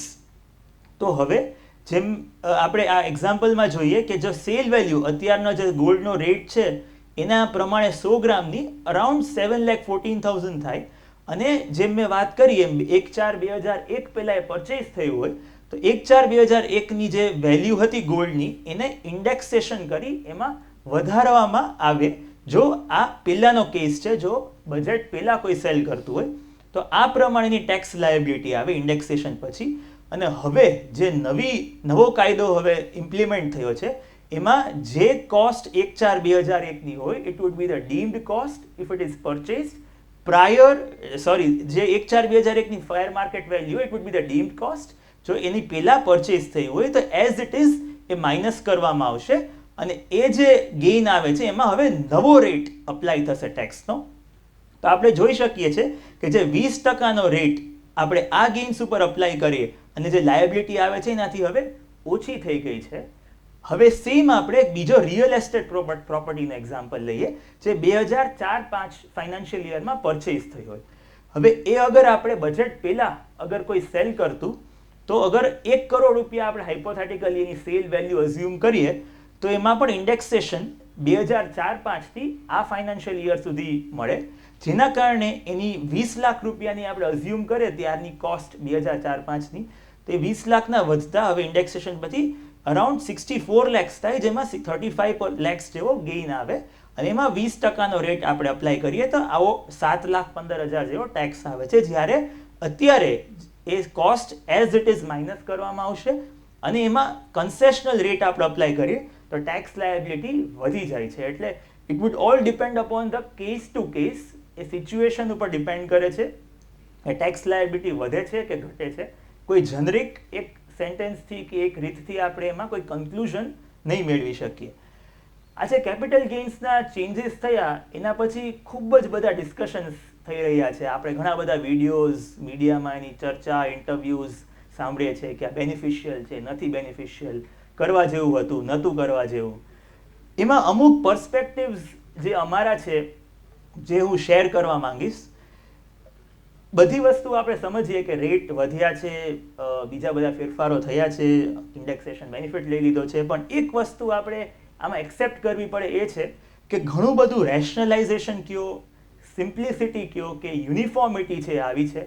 પહેલાં આપણે જેમ જોયું કે એક જ અસેટ ક્લાસમાં મલ્ટિપલ રેટ્સ હતા, અલગ અલગ હોલ્ડિંગ પીરિયડ્સ હતા લોંગ ટર્મ શોર્ટ ટર્મમાં અને ઘણા બધા લોકો ઇવન અમે ખુદ પ્રેક્ટિસિંગ જે આ ફિલ્ડમાં છે એ પણ ઘણીવાર અમે લોકો પણ કન્ફ્યુઝ થઈ જતા હતા. તો જે સામાન્ય ટેક્સ પેયર છે એની માટે સમજવું તો ખૂબ જ મુશ્કેલ હતું. એ હવે ઘણું સિમ્પ્લિફાય કરી દીધું છે ગવર્મેન્ટે અને ઘણી યુનિફોર્મિટી એ આમાંથી મળી છે. બીજી વાત કરું તો અત્યારે અમે વર્લ્ડના ઘણા બધા કન્ટ્રીઝમાં લોકો સાથે ઇન્ટરેક્ટ કરતા હોઈએ છીએ અને બધા ક્લાયન્ટ્સ છે એટલે અમે એમને જાણતા હોઈએ એમના શું ત્યાં ટેક્સેશન હોય છે. તો ત્યાંના કેપિટલ ગેઇન્સ આપણે કમ્પેર કરીએ, ખાસ કરીને જે ડેવલપ્ડ ઇકોનોમીઝ છે એને અહીંયા ઇન્ડિયાના કેપિટલ ગેઇન્સ સાથે, તો ઇન્ડિયાના કેપિટલ ગેઇન્સના રેટ્સ અત્યારે ઘણા જ કન્સેશનલ છે. એટલે એક ઇકોનોમી જ્યારે ડેવલપિંગથી ડેવલપ્ડ તરફ આગળ વધે તો કેપિટલ ગેઇન્સના ટેક્સ રેટ્સ છે એ વધવાના જ છે અને એ વસ્તુ આપણે ખૂબ જ ગ્રેસફુલી એક્સેપ્ટ કરી લેવી જોઈએ. અને એમ જ આખી જર્ની કોઈ પણ ઇકોનોમી કોઈ પણ કન્ટ્રીની થતી હોય છે અને બધા જ વિશ્વમાં કન્ટ્રીઝે હવે એક્સેપ્ટ કરી લીધી છે. છતાંય હજી આ 12.5%નો જે લોંગ ટર્મ ગેઇનનો રેટ છે ટેક્સનો, ઘણો જ કન્સેશનલ છે as compared to other countries. Third વસ્તુ કે રિયલ એસ્ટેટની ખાસ કરીને વાત કરીએ આપણે, તો આપણે સૌ જાણીએ છીએ કે અત્યારે ઘણો બધો એમાં એક અનઓફિશિયલ કમ્પોનન્ટ પણ હોતો હોય છે બધા ટ્રાન્ઝેક્શન્સમાં, જે કંઈ આપણે સૌ એ વસ્તુ સમજીએ છીએ. તો ગવર્મેન્ટનો આઈડિયા આ ચેન્જ લઈ આવવા પાછળનો એ પણ છે કે ઇન્ડેક્સેશન બેનિફિટ યસ લઈ લીધો છે, પણ જે ટેક્સનો રેટ છે અત્યારે એ ઘણો કન્સેશનલ કરી આપ્યો છે 12.5%નો. જેથી અગર આપણે આ જ કેસમાં અત્યારે ઇલસ્ટ્રેશન લઈએ અને આપણે 1 કરોડ રૂપિયા માનો કે કોઈ ત્યાંની જંત્રી પ્રમાણે સ્ટેમ્પ ડ્યુટી વેલ્યુએશન હોય અને એકચ્યુઅલ માર્કેટ પ્રાઇસ ત્યાંની માનો કે 2 કરોડ રૂપિયા હોય, તો હવે કમ્પેર કરીએ આપણે કે એ 1 કરોડ રૂપિયા અગર કોઈ unofficial channels through whatever means કોઈ રીતે મેનેજ કરે અને એને પછી ઓફિશિયલ ચેનલ્સમાં ડાયવર્ટ કરે, ઓર એને એ જ અનઓફિશિયલ રીતના રાખે, અને કમ્પેર ટુ દેટ આ 12.5%નો કન્સેશનલ રેટનો ટેક્સ ભરી અને એને બીજા કોઈ પ્રોડક્ટિવ રીતના બીજે કોઈક રીતના ઇન્વેસ્ટ કરી અને એમાં આગળનો જે ગ્રોથ મેળવે, તો એ ઓલવેઝ જે આ કન્સેશનલ ટેક્સ રેટ છે એ લોકોને હવે એન્કરેજ કરશે એવો ગવર્મેન્ટનો ઓબ્જેક્ટિવ છે, જેનાથી જે આ અનઓફિશિયલ આખી અત્યારે એક ચેનલ ચાલતી હતી, એક પેરેલલ ઇકોનોમી ચાલતી હતી, એ હવે બને તો રિડ્યુસ થાય અને ધીરે ધીરે ફોર્મલાઇઝેશન જેને કહીએ છીએ, channelization of funds into the economy, એ થઈ શકે. એ પણ એક મેજર ઓબ્જેક્ટિવ રહ્યો છે. પબ્લિક ઇક્વિટી એટલે કે સ્ટોક માર્કેટ, જે મ્યુચ્યુઅલ ફંડ્સ થ્રુ આપણે ડિરેક્ટ સ્ટોક્સમાં ઇન્વેસ્ટ કરે છે, અને ઓન ઇક્વિટી એટલે કોઈ ઓન બિઝનેસ સ્ટાર્ટ કરે છે, ઓન વેન્ચર સ્ટાર્ટ કરે છે. હવે જ્યારે આપણે આ બંને આસ્પેક્ટ્સના ટેક્સેશનને કમ્પેર કરીએ, માનો કે કોઈ પબ્લિક ઇક્વિટી એટલે કે મ્યુચ્યુઅલ ફંડ્સમાં ઇન્વેસ્ટ કરે છે અને એને એક ગેઇન થાય છે 3 કરોડ રૂપિયાનો, અને એમાં જે આજ સુધી ટેક્સનો રેટ હતો એ હતો 10%નો, મે બી વિથ લિટલ સરચાર્જ, એટલે 11-12%. અને સિમિલરલી એને હવે આપણે કમ્પેર કરીએ કોઈ બિઝનેસમેનને જે પોતાનો બિઝનેસ સ્ટાર્ટ કરે છે, ભલે પ્રોપ્રાઇટરશિપ, પાર્ટનરશિપ કંપનીમાં હોય, તે 30-40%, 39% સુધીનો એમાં ટેક્સનો રેટ હતો, જ્યારે આવી ઇન્કમ 3 કરોડ રૂપિયાની હોય. તો આ જે ડિફરન્શિયલ હતો ટેક્સ રેટ્સનો ઓન ઇક્વિટી અને પબ્લિક ઇક્વિટીમાં, એ ખૂબ જ વધારે હતો, જેના કારણે ઘણા બધા નવા ઓન્ટરપ્રેન્યોર્સ છે, ઘણા બધા નવા યંગસ્ટર્સ છે મારી જેવા, જે નવા બિઝનેસ વેન્ચર સ્ટાર્ટ કરે છે, they were always discouraged as far as the taxation is concerned, અને એ લોકોને ઓલવેઝ પબ્લિક ઇક્વિટીમાં પાર્ટિસિપેટ કરવા માટેનો એક આઈડિયા હતો rather then on equity as far as the tax aspect is concern. એટલે ગવર્મેન્ટનો એક આઈડિયા એ પણ હતો કે આ બંને જે ઇક્વિટીઝ છે, જે બંનેમાં લોકો રિસ્ક લે છે, એમાં થોડી પેરિટી આવે અને એનાથી જે લોકો પોતાના બિઝનેસ સ્ટાર્ટ કરવા પણ એક એન્કરેજ થાય અને ટેક્સ એક એવો આસ્પેક્ટ ન આવે કે જેના લીધે કોઈ ડિટરન્ટ બને. અનલિસ્ટેડ ને સ્ટાર્ટઅપ્સની વાત કરીએ તો અત્યાર સુધી એમાં પણ જે રેટ ઓફ ટેક્સ હતો એ 20% હતો, અને વિથ ઇન્ડેક્સેશન બેનિફિટ પણ એને આપણે કમ્પેર કરીએ લિસ્ટેડ ઇક્વિટી સાથે તો એમાં ખાલી 10%નો રેટ હતો. તો આના કારણે આ પણ બીજો એક ડિસ્કરેજિંગ ફેક્ટર હતો લોકોને ઇન્વેસ્ટ કરવા માટે આ બધા નવા નવા બિઝનેસીસમાં, સ્ટાર્ટઅપ્સમાં, જે કંપનીઝ લિસ્ટ નથી થઈ એ બધી કંપનીઝમાં. તો એમાં પણ ગવર્મેન્ટે પેરિટી લાવવાની ટ્રાય કરી છે, અને જે રેટ ઓફ ટેક્સ છે લોંગ ટર્મનો એ બંનેમાં 12.5% છે. હોલ્ડિંગ પીરિયડ અલગ છે, એકમાં 12 મહિના છે, બીજામાં 24 મહિના છે. પણ અગર 24 મહિનાથી વધારે જે કોઈ હોલ્ડ કરે ઇન્વેસ્ટમેન્ટને, નેચરલી કરતા જ હોય જો લોંગ ટર્મ હોરાઇઝન હોય તો જે રેટ ઓફ ટેક્સ છે એ હવે બંનેમાં લિસ્ટેડ તથા અનલિસ્ટેડમાં એ યુનિફોર્મ કરી દીધો છે, જેનાથી લોકોને આ બધા જે સ્મોલર લેવલ ઓફ બિઝનેસીસ છે, જે અનલિસ્ટેડ સ્ટોક્સ છે અને સ્ટાર્ટઅપ્સ છે, એમાં લોકો પાર્ટિસિપેટ કરે ને એ બધી કંપનીઝને કેપિટલ મળે. ગવર્મેન્ટનો ઓબ્જેક્ટિવ ઓલવેઝ એવો રહ્યો છે ટેક્સેશનમાં કે જે હાઈ ઇન્કમ અર્નર્સ છે એને ટેક્સ કરે છે, અને જે મિડલ ઇન્કમ અર્નર્સ છે અને જે લોઅર ઇન્કમ અર્નર્સ છે એને એના બેનિફિટ્સ આપે છે. તો એક સ્ટેટિસ્ટિક્સ જે આવતા હતા એમાંથી એક ઇન્ટરેસ્ટિંગ એક આસ્પેક્ટ હતો કે મોર દેન 60% જે કેપિટલ ગેઇન્સના ટેક્સ કલેક્ટ થાય છે ઇટ ઇઝ ફ્રોમ ઇન્કમ અર્નર્સ જેની ઇન્કમ 1 કરોડ રૂપિયાથી પણ વધારેની છે. એટલે કેપિટલ ગેઇન્સનો રેટ જે વધાર્યો છે ટેક્સનો એનો હવે જે વધારે એની આખી બર્ડન છે, એની જે ટેક્સની ઇમ્પ્લિકેશન છે એ આ હાઈ ઇન્કમ અર્નર્સને ઉપર પડશે અને એના બેનિફિટ્સ બધા બીજા સેક્શન્સ ઓફ ધ સોસાયટીને ગવર્મેન્ટ પાસ કરી શકશે. એક એવી બાબત જે એવું અમને લાગે છે કે જે government could have done it differently, એ છે કે જે આ રેટ્રોસ્પેક્ટિવ ટેક્સેશન આ ઇન્ટ્રોડ્યુસ કર્યું છે.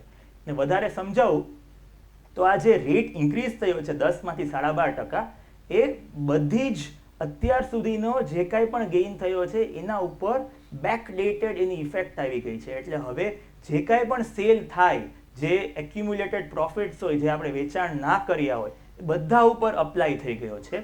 જ્યારે હવે પાસ્ટમાં આપણે કમ્પેર કરીએ 2018માં, જ્યારે ફર્સ્ટ ટાઈમ ગવર્મેન્ટે 10%નો રેટ ઇન્ટ્રોડ્યુસ કર્યો હતો, ત્યારે ગ્રાન્ડ ફાધરિંગ કરીને એક કોન્સેપ્ટ ગવર્મેન્ટે રાખ્યો હતો, જેમાં 31 જાન્યુઆરી 2018ની જે કાંઈ પણ ફેર માર્કેટ વેલ્યુ છે એને ફ્રીઝ કરી દીધી હતી ગવર્મેન્ટે, અને એના ઉપર જેટલો ગેઇન થાય છે એમાં જ 10%નો ગવર્મેન્ટે ટેક્સ ઇન્ટ્રોડ્યુસ કર્યો હતો.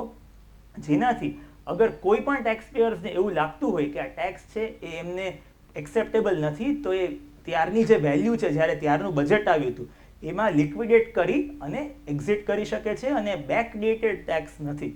પરંતુ આ જે ટેક્સ છે એમાં કોઈ જાતનો ગ્રાન્ડફાધરિંગનો કોઈ કોન્સેપ્ટ નથી આવ્યો, અને જેટલા પણ એક્યુમ્યુલેટેડ ગેઇન્સ છે ને રેટ્રોસ્પેક્ટિવલી ઇફેક્ટ આપી દીધી છે. ઇવન જે ઇન્ડેક્સેશનનો બેનિફિટ લીધો છે એ પણ હવે બધો જ જે ઇન્ડેક્સ અત્યારે ઇન્ફ્લેશનના કારણે પ્રોપર્ટીની વેલ્યુ વધી ગઈ હોય નોશનલી, એનો પણ કોઈ ગવર્મેન્ટે બેનિફિટ નથી આપ્યો. જે એમાં એવું કરી શકતા હતા ગવર્મેન્ટ કે કોઈક એક વેલ્યુ ગ્રાન્ડફાધરિંગ જેવી આપી શકતા હતા on a particular date, which could be let's say 1st of April 2024, અને અત્યાર સુધીની જેટલી ઇન્ડેક્સ્ડ વેલ્યુ છે એના બિયોન્ડ જે ગેઇન્સ થાય છે એના ઉપર આ નવા રેટ્સ ઓફ ટેક્સ ઇન્ટ્રોડ્યુસ કરી શકતા હતા. બાયબેક ઓફ શેર્સ આ બીજો એક ઇમ્પોર્ટન્ટ અનાઉન્સમેન્ટ છે. અત્યાર સુધી ઘણી બધી કંપનીઝ રિસન્ટ પાસ્ટમાં આપણે જાણીએ છીએ, ખાસ કરીને આઈટી કંપનીઝે બાયબેક એને અનાઉન્સ કર્યો હતો, જેમાં જેટલો પણ એમનો રિઝર્વ્સ છે, જેટલા પણ એમના એક્યુમ્યુલેટેડ અર્નિંગ્સ છે, એ લોકો એ ડિસ્ટ્રીબ્યુટ કરી દેતા હતા by way of buying shares back from the shareholders. અને એમાં એ લોકોએ માત્ર 20%નો એક ફ્લેટ રેટ ઓફ ટેક્સ છે જે પે કરી દેવાનો હતો બાયબેક ઉપર, અને એ શેર હોલ્ડર માટે કમ્પ્લીટલી ટેક્સ ફ્રી રહેતું હતું. આજે મારી પાસે કોઈ કંપનીના શેર્સ છે અને બાયબેકમાં પાછા આપી દઉં છું તો મારા ઉપર કોઈ જ જાતના ટેક્સ ઇમ્પ્લિકેશન્સ નહોતા. આના કારણે ઘણી બધી કંપનીઝ જેને પ્રોફિટ્સ ડિસ્ટ્રીબ્યુટ કરવા હોય, જે કાંઈ અર્નિંગ્સને વેચવા હોય શેર હોલ્ડર્સમાં, એ ડિવિડન્ડ્સની બદલે આ રીતથી ડિસ્ટ્રીબ્યુટ કરતી હતી. કારણ કે ડિવિડન્ડ્સ અગર કોઈ ડિસ્ટ્રીબ્યુટ કરે છે તો આપણે સૌ જાણીએ છીએ કે નોર્મલ જે સ્લેબ રેટ્સ ઓફ ટેક્સ છે એમાં ટેક્સ થઈ જાય છે, which food B as high as 39% depending upon આપણી જે ઇન્કમ છે. તો હવે આ જે ડિસ્પેરિટી હતી એને મિટિગેટ કરવા, એને એક લેવલ પ્લેઇંગ ફિલ્ડ આપવા ગવર્મેન્ટે એવું અનાઉન્સ કર્યું છે કે જો બાયબેક થાય છે અને એમાં કોઈ શેર હોલ્ડર કંપની પાસેથી શેર્સ આપી અને એક કોઈ અમાઉન્ટ લે છે, એને ડિવિડન્ડ ગણવામાં આવશે અને એને નોર્મલ જે સ્લેબ રેટ્સ ઓફ ટેક્સ છે એમાં ટેક્સ કરી દેવામાં આવશે.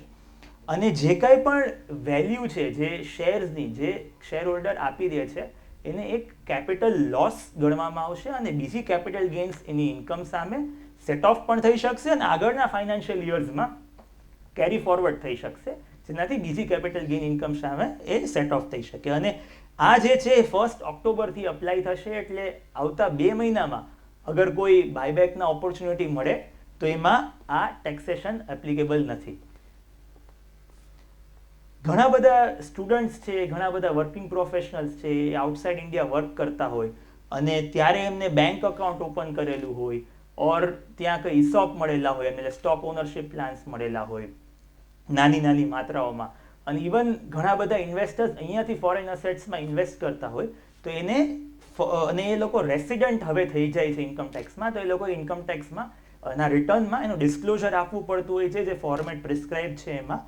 અને એ જો ન આપે તો એક બ્લેક મની એક્ટ છે, જેમાં 10 લાખ રૂપિયાની પેનલ્ટી અત્યારે ગવર્મેન્ટે રાખેલી છે, અને એ પેનલ્ટી તો જ એપ્લાય થતી હતી જો 5 લાખથી વધારે રૂપિયાની ફોરેનમાં અનડિસ્ક્લોઝ અસેટ્સ હોય. એટલે માનો કે કોઈની 4 લાખ રૂપિયાની ત્યાં અસેટ્સ હોય ફોરેનમાં અને ડિસ્ક્લોઝ નથી કરતા તો એમને આ પેનલ્ટી એપ્લિકેબલ નથી. એ ગવર્મેન્ટે હવે વધારીને લિમિટ જે છે 20 લાખની કરી દીધી છે. એટલે 20 લાખની અસેટ્સ જ્યાં સુધી ફોરેનમાં હોય, ડિસ્ક્લોઝર આઈટી રિટર્નમાં નથી કરતા, તો બ્લેક મની એક્ટમાં કોઈ પેનલ્ટી નથી લાગતી. ઇન્કમ ટેક્સ લોમાં બીજી પેનલ્ટીઝ છે which are not as high as this, પણ આ જે ડ્રેકોનિયન લો જેને કહે છે એમાં આટલી પેનલ્ટી નહીં લાગે અને એક કન્સેશન આપ્યું છે ગવર્મેન્ટે. TDSમાં અત્યારે ઘણા બધા ચેન્જીસ આવ્યા છે. એક ક્લેરિફિકેશન ખાલી ગવર્મેન્ટે જે આપ્યું છે એ છે કે જ્યારે પણ કોઈ ઇમૂવેબલ પ્રોપર્ટી અગર કોઈ બાય કરે છે હવે, અને એમાં એવી એક અત્યાર સુધી એક એવો આપણે TDSના સૌ જાણીએ જ છે કે રેટ હતો કે જે 50 લાખ રૂપિયાથી વધારેનું સેલ કન્સિડરેશન હોય તો 1% લેખે TDS જે બાયર છે એને કરી અને સેલર માટે ડિપોઝિટ કરવો હતો. હવે એવી સિચ્યુએશન્સ હોય van there are multiple buyers and sellers અને જે પર હેડ ટ્રાન્ઝેક્શન વેલ્યુ છે એ 50 લાખ રૂપિયાથી ઓછી થઈ જાય છે, ત્યારે અલગ અલગ લોકો એને અલગ અલગ રીતના ઇન્ટરપ્રિટ કરતા હતા. એમાં ગવર્મેન્ટે એક ક્લિયર કટ ક્લેરિફિકેશન આપ્યું છે કે 50 લાખ રૂપિયાથી વધારે જે ઇમૂવેબલ પ્રોપર્ટીની વેલ્યુ હોય તો no matter what are the number of buyers or sellers, ગમે તે એટલા હોય, પણ એમાં બધા જ બાયર્સે બધા જ રિસ્પેક્ટિવ સેલર્સ માટે 1% લેખે TDS ફરજિયાત કરવો જ પડશે અને એને ડિપોઝિટ એ રીતના TDSના લોસ પ્રમાણે કરવો પડશે. TDSના રેટ્સ અમુક રિવાઇઝ થયા છે. એના મેજર આપણે જોઈએ તો 5%થી 2%માં થયા છે, જે 1 ઓક્ટોબરથી અપ્લાય થશે. એ છે લાઈફ ઇન્સ્યોરન્સ પોલિસીના પેમેન્ટ મળ્યું હોય, કમિશન બ્રોકરેજ માટે કંઈ પેમેન્ટ કરતા હોય કે કોઈ રેન્ટ આપતા હોય 50,000થી વધારે કોઈ ઇન્ડિવિજ્યુઅલ કે HUF, અને અમુક કેસીસ જેમાં 50 લાખ રૂપીસથી વધારેનું પેમેન્ટ કરતા હોય કોઈ ઇન્ડિવિજ્યુઅલ્સ કે HUF જે ઓડિટમાં કવર્ડ નથી, એટલે કે આઈધર બિઝનેસ ઇન્કમ આઈધર ઓડિટમાં ક્વોલિફાય થાય એટલે બિઝનેસ ઇન્કમ નથી ઓર પર્સનલ કન્ઝમ્પશન માટે કંઈ પેમેન્ટ કરતા હોય 50 લાખ રૂપિયાનું, તો આ TDSનો રેટ હતો એ હવે ઘટાડવામાં આવ્યો છે. TDS અને TCSના રિટર્ન્સ છે એ રિવાઇઝ થઈ શકે છે અને ગમે તેટલી વાર રિવાઇઝ થઈ શકે છે. એમાં કોઈ પ્રકારની લિમિટ્સ નથી in terms of the number of times it can B revise, પણ એની જે ટાઈમ લિમિટ છે કે ક્યાં સુધી એ રિવાઇઝ થઈ શકે એ ગવર્મેન્ટ અનાઉન્સ કરી છે કે 6 વર્ષ from the end of that financial year જ્યારે ફાઇલ કરવાનું હોય ત્યાં સુધી એ રિવાઇઝ થઈ શકશે. એટલે માનો કે આ વર્ષે અગર કોઈ TDS અને TCSનું રિટર્ન ફાઇલ કરવાનું હોય તો 6 years beginning from 31st March 2025 ત્યાં સુધી એ રિવાઇઝ થઈ શકશે, એના પછી નહીં થઈ શકે. 194 જે આ સેક્શન છે જેમાં કોઈ પ્રોફેશનલ ફી આપણે આપતા હોય અથવા કોઈ ટેકનિકલ સર્વિસ માટે પૈસા આપતા હોય તેમાં 10% TDS કરવાનો એનો અત્યારે એપ્લિકેબલ લો છે. એમાં ઘણા લોકો એને વર્ક કોન્ટ્રાક્ટ તરીકે ઇન્ટરપ્રિટ કરતા હતા કે એક પ્રકારનું વર્ક છે અને એમાં 2%નો TDS છે. વર્ક કોન્ટ્રાક્ટનું એક અલગ એક સેક્શન છે એમાં કરી અને ડિપોઝિટ કરતા હતા. એમાં એક ક્લેરિફિકેશન આપ્યું છે કે જ્યારે કોઈ આ પ્રકારની સર્વિસ હોય જે ક્લિયરલી ડિફાઇન છે, પ્રોફેશનલને હોય ઓર ટેકનિકલ ફીને હોય, તેમાં 10%નો જ TDSનો રેટ કરવો પડશે અને આ જ સેક્શનમાં કરવો પડશે અને એનું ઇન્ટરપ્રિટેશન આવી રીતના વર્ક કોન્ટ્રાક્ટ તરીકે કરશું તો એ ચાલશે નહીં. અસેસમેન્ટની આપણે વાત કરીએ તો આ એક રીઓપનિંગનો સેક્શન છે જેમાં બધા અસેસમેન્ટ્સ એ રીઓપન થતા હોય છે અને જે સ્ક્રુટિનીને એનું બધું જે અસેસમેન્ટ પતે અને એના પછી આ રીઓપન બધા થતા હોય છે. તો એમાં જે ટાઈમ લિમિટ્સ છે કે ક્યાં સુધી આ બધા રીઓપન થઈ શકે અસેસમેન્ટ, એમાં ગવર્મેન્ટે ચેન્જ કર્યા છે અને ઘણા બધા કેસીસમાં આ અત્યારે ગવર્મેન્ટ થોડા રિસન્ટ પાસમાં રીઓપનિંગના નોટિસીસ ઇસ્યુ કરતી આવી છે. તો જ્યાં સુધી 50 લાખ રૂપિયાની ઇન્કમ ગવર્મેન્ટના મતે એસ્કેપ થઈ હોય અસેસમેન્ટ, એટલી ઇન્કમ જે ટેક્સ પેયરે ડિસ્ક્લોઝ ન કરી હોય અપ્રોપ્રિએટલી જે રીતે કરવા જેવી હોય, તેમાં માઇનર ચેન્જ કર્યો છે કે 3 વર્ષની બદલે હવે 3 વર્ષ ને 3 મહિના સુધી એ ગવર્મેન્ટ એને નોટિસ ઇસ્યુ કરશે from the end of the relevant assessment year. જે ફાઇનાન્શિયલ યર હોય એને પછી એક અસેસમેન્ટ યર હોય, જે અસેસમેન્ટ યર જે રેલેવન્ટ આવે છે ત્યારથી આ ગણવામાં આવશે. અને આ એક મેજર કન્સેશન જે બધાને મળ્યો છે એ છે કે 50 લાખ રૂપિયાથી અગર વધારે કિંમતની ઇન્કમ છે, એઝ ઇન એટલી વેલ્યુની ઇન્કમ છે, તો એ જો એસ્કેપ થઈ હોય તો જો 10 વર્ષ સુધી આપણે એની એક જેને કહીએ કે તલવાર આપણા ઉપર રહેતી હતી એ હવે ઘટાડીને 5 years અને 3 months કરવામાં આવી છે. કે ત્યાં સુધી જ એ રીઓપનિંગની અસેસમેન્ટની નોટિસ ઇસ્યુ થઈ શકશે. એના પછી એ ટાઈમ બાર થઈ જશે અને એ નહીં ઇસ્યુ કરી શકે ગવર્મેન્ટ. પાર્ટનરશિપ ફર્મ્સને લઈને પણ અમુક ચેન્જીસ આવ્યા છે. પાર્ટનરશિપ ફર્મ્સ પાર્ટનર્સને એ આમાંથી કોઈ પણ કારણસર અગર પેમેન્ટ કરતા હોય, રેમ્યુનરેશન હોય, ઇન્ટરેસ્ટ હોય, જે બહુ બધી જ ફર્મ્સમાં પ્રેક્ટિકલી કરતા હોય છે, તો એમાં પણ એક TDSનો એક નવો રેટ ગવર્મેન્ટે પ્રિસ્ક્રાઇબ કર્યો છે જે 10%નો છે. અને 20,000 રૂપિયા સુધી જો પેમેન્ટ થતું હોય તો અપ્લાય નહીં થાય. એનાથી વધારે થતું હોય તો આખી વેલ્યુ ઉપર આ રેટ અપ્લાય થશે આ ફાઇનાન્શિયલ યરથી. પાર્ટનરશિપ ફર્મ્સ જે રેમ્યુનરેશન આપે છે પાર્ટનર્સને, એ એની ડિડક્શન્સ જે એને એક્સપેન્સ તરીકે ક્લેમ કરવા માટે ઇન્કમટેક્સ લોમાં એક લિમિટ આપેલી છે કે એ લિમિટ સુધી પાર્ટનરશિપ ફર્મને એ ખર્ચો બાદ મળે છે. એટલે જો રેમ્યુનરેશન એ પાર્ટનર્સને આપે તો એ જે લિમિટ્સ હતી એ હવે વધારી દીધી છે ગવર્મેન્ટે, depending upon the book profit. એટલે જેટલો પ્રોફિટ પાર્ટનરશિપ ફર્મ બતાવતી હોય એના અમુક પર્સન્ટેજ એ રેમ્યુનરેશન આપી શકે છે. એની લિમિટ્સમાં હવે વધારો કરવામાં આવ્યો છે. અને આનાથી પણ વધારે અગર પાર્ટનરશિપ ફર્મને રેમ્યુનરેશન આપવું હોય તો આપી શકે છે. માત્ર જે ડિડક્શન મળે છે એ પાર્ટનરશિપ ફર્મની એ હવે આ લિમિટ સુધી મળશે.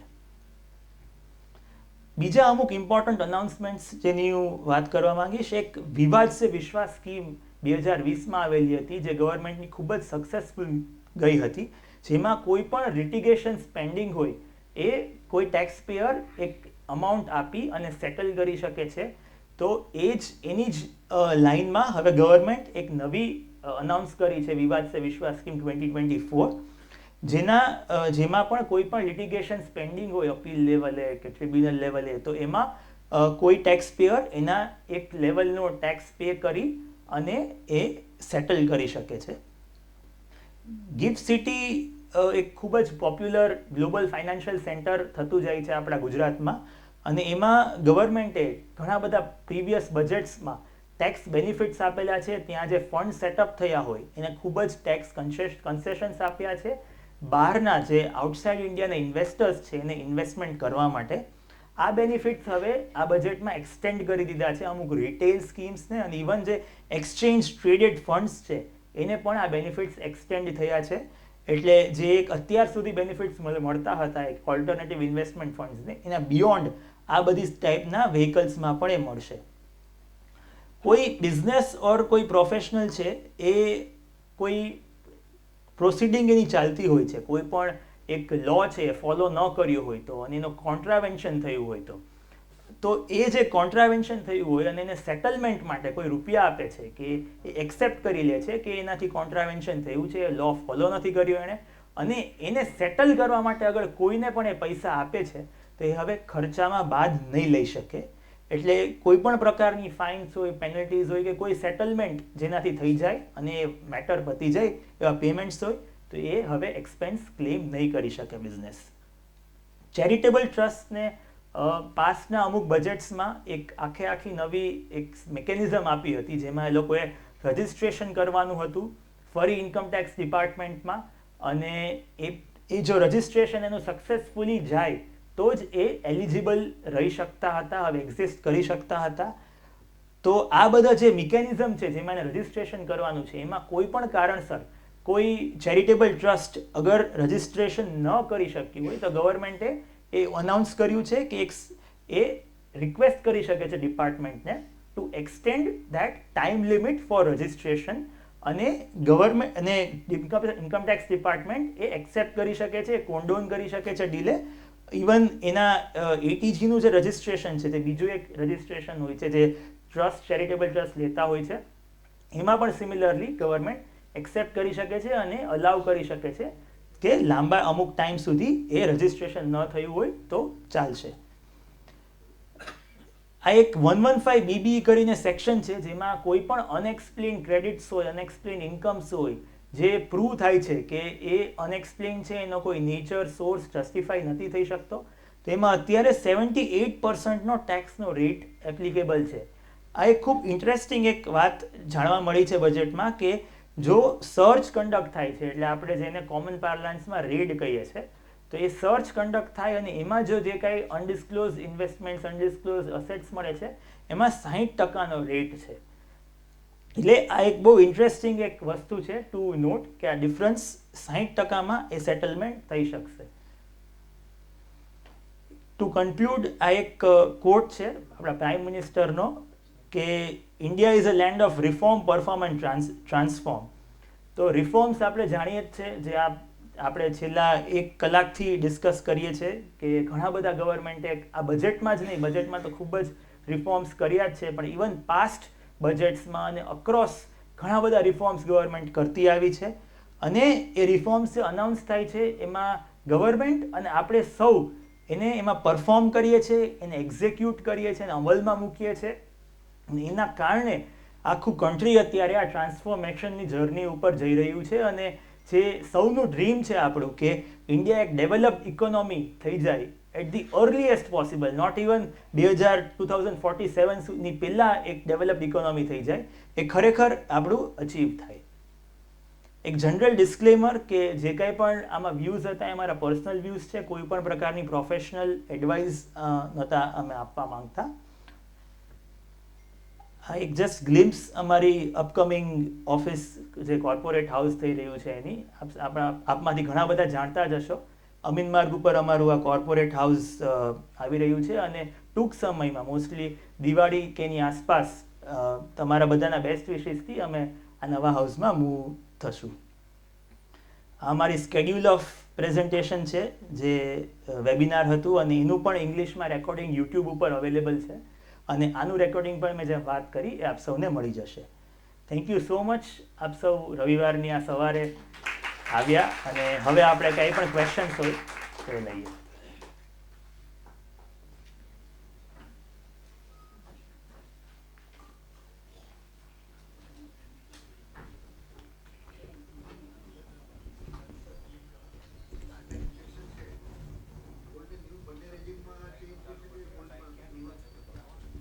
એ ન્યૂમાં જ છે. હા હા. ઇન્કમ ગેઇનમાં 54માં જે ડિડક્શન્સ છે એમાં કંઈ ફેરફાર થયો છે? ના, એમાં કોઈ ફેરફાર નથી થયો. 54, 54EC, 54F જેટલા સેક્શન્સ છે કેપિટલ ગેઇન એક્ઝેમ્પશન્સના એઝ ઇટ ઇઝ છે.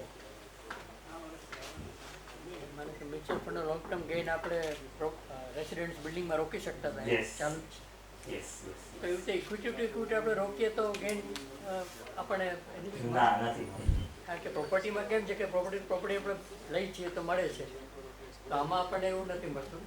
એનો સ્પેસિફિક સેક્શન છે, કઈ એસેટ્સનું આપણે સેલ કરીએ અને કઈ એસેટ્સમાં ઇન્વેસ્ટ કરીએ એની માટેના સ્પેસિફિક સેક્શન્સ છે.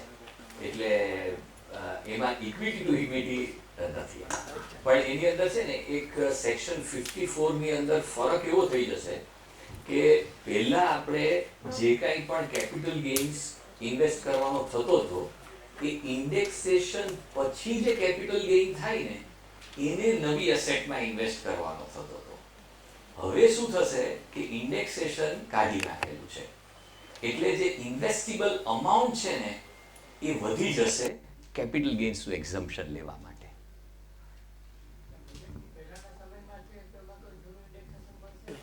બજેટ પહેલા જે પ્રોપર્ટી હા. સેલ કરી હોય હા, એમાં તો મળશે. જો ઇન્ડેક્સેશન અત્યારે કમ્પ્લીટલી કાઢી નાખેલું છે, એટલે 23મી જુલાઈ પછી જે કાંઈ પણ ટ્રાન્ઝેક્શન્સ થાય છે થઈ ગયેલા છે, એમાં કોઈ સવાલ નથી.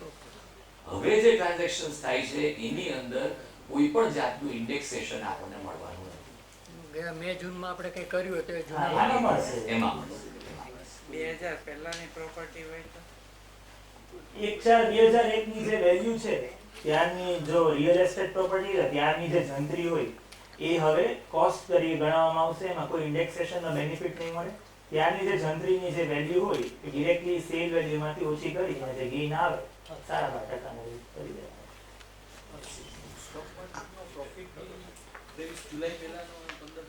હા, હા.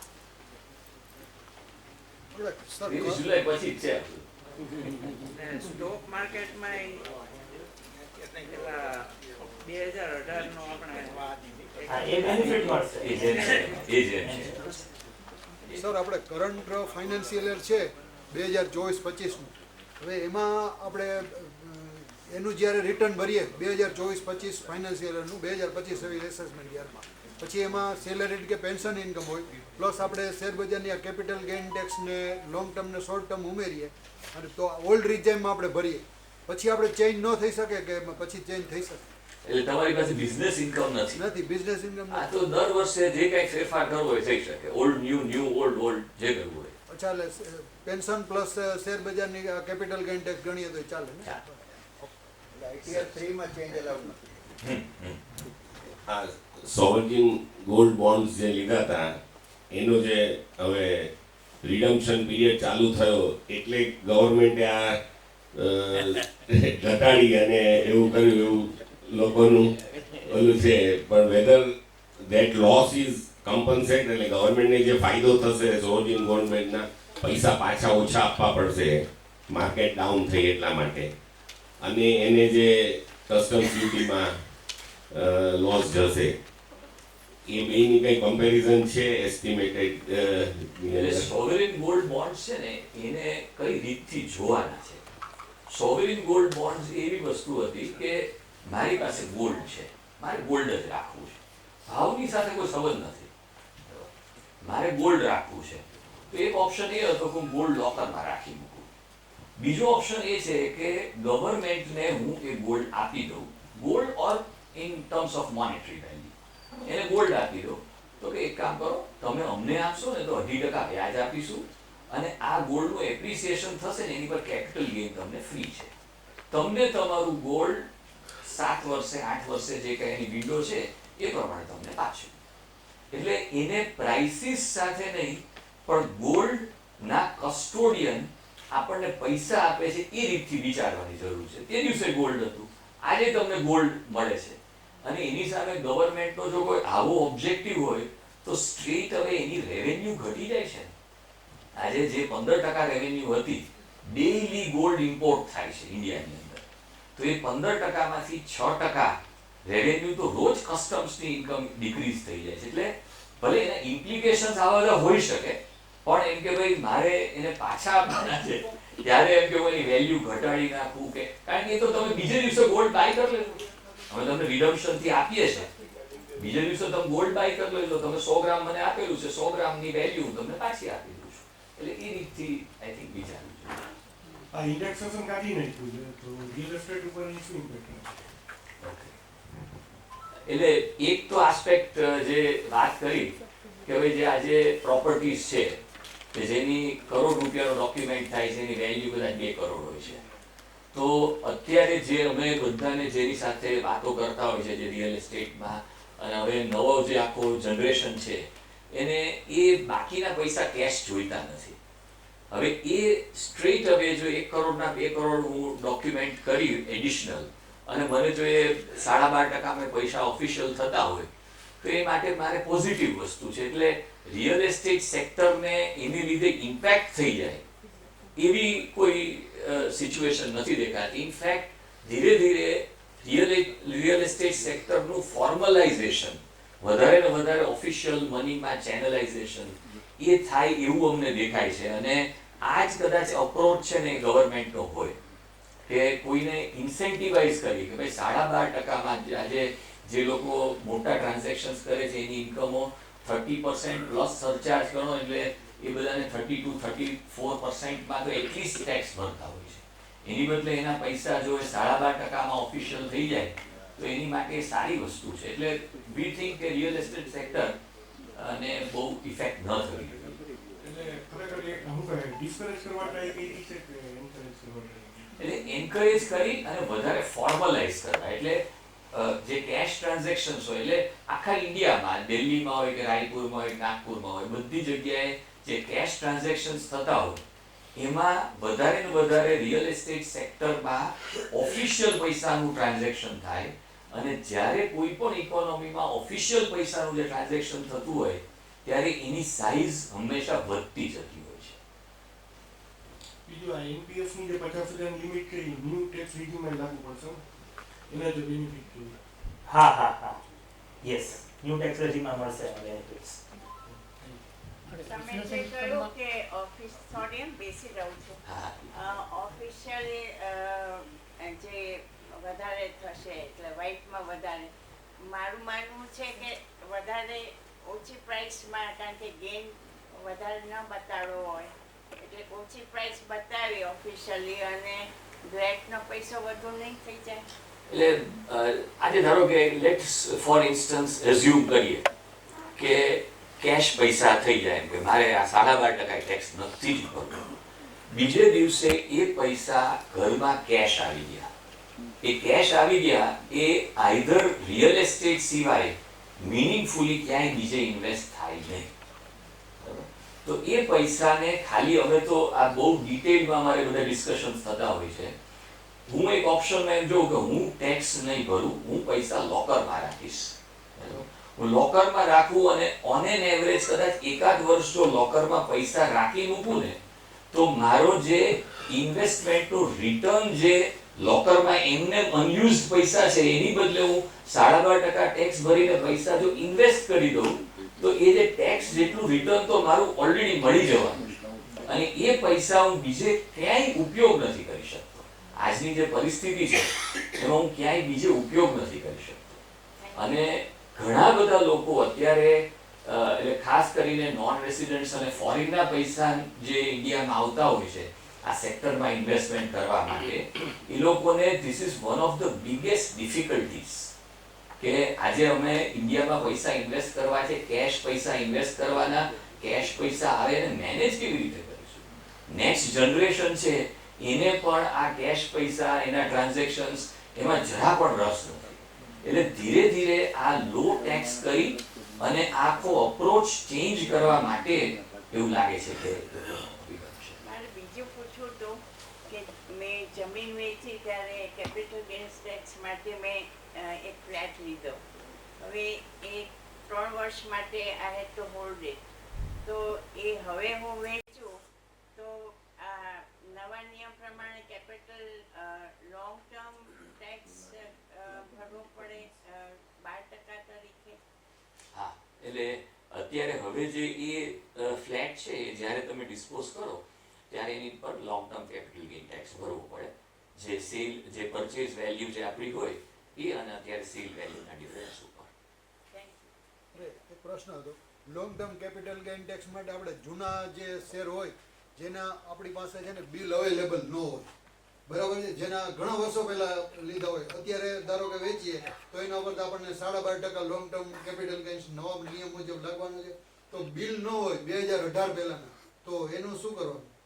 એટલે 2018 પહેલાની જે વેલ્યુ છે ને એ એક્સેપ્ટેડ છે, એની પહેલાની બિલની કોઈ જરૂર નથી. એમણે ક્યારની વેલ્યુ ગણવી? 31 જાન્યુઆરી 2018 છે ને એ ગ્રાન્ડફાધરિંગ ડેટ છે. ત્યારની જે માર્કેટ પ્રાઇસ હશે ને અવેલેબલ છે તો એ તમારી ડીમ્ડ કોસ્ટ ગણાશે. એટલે બિલને ભૂલી જઈએ પણ એ જે ત્યારની વેલ્યુ હોય ને કોસ્ટ ગણાશે. એના ઉપર જેટલું એપ્રિસિએશન થયું હોય ને એમાં 12.5% લેખે ટેક્સ ભરવાનો થશે. અચ્છા, અને 31/1/2018 પછીના પરચેઝ કર્યા હોય ને એના બિલ ન હોય તો ઈ તો ફરજિયાત જોઈએ ને બિલ તો. એટલે કોસ્ટ પ્રાઇસ તમારે ક્લેમ કરવી હોય તો બિલ જોઈએ.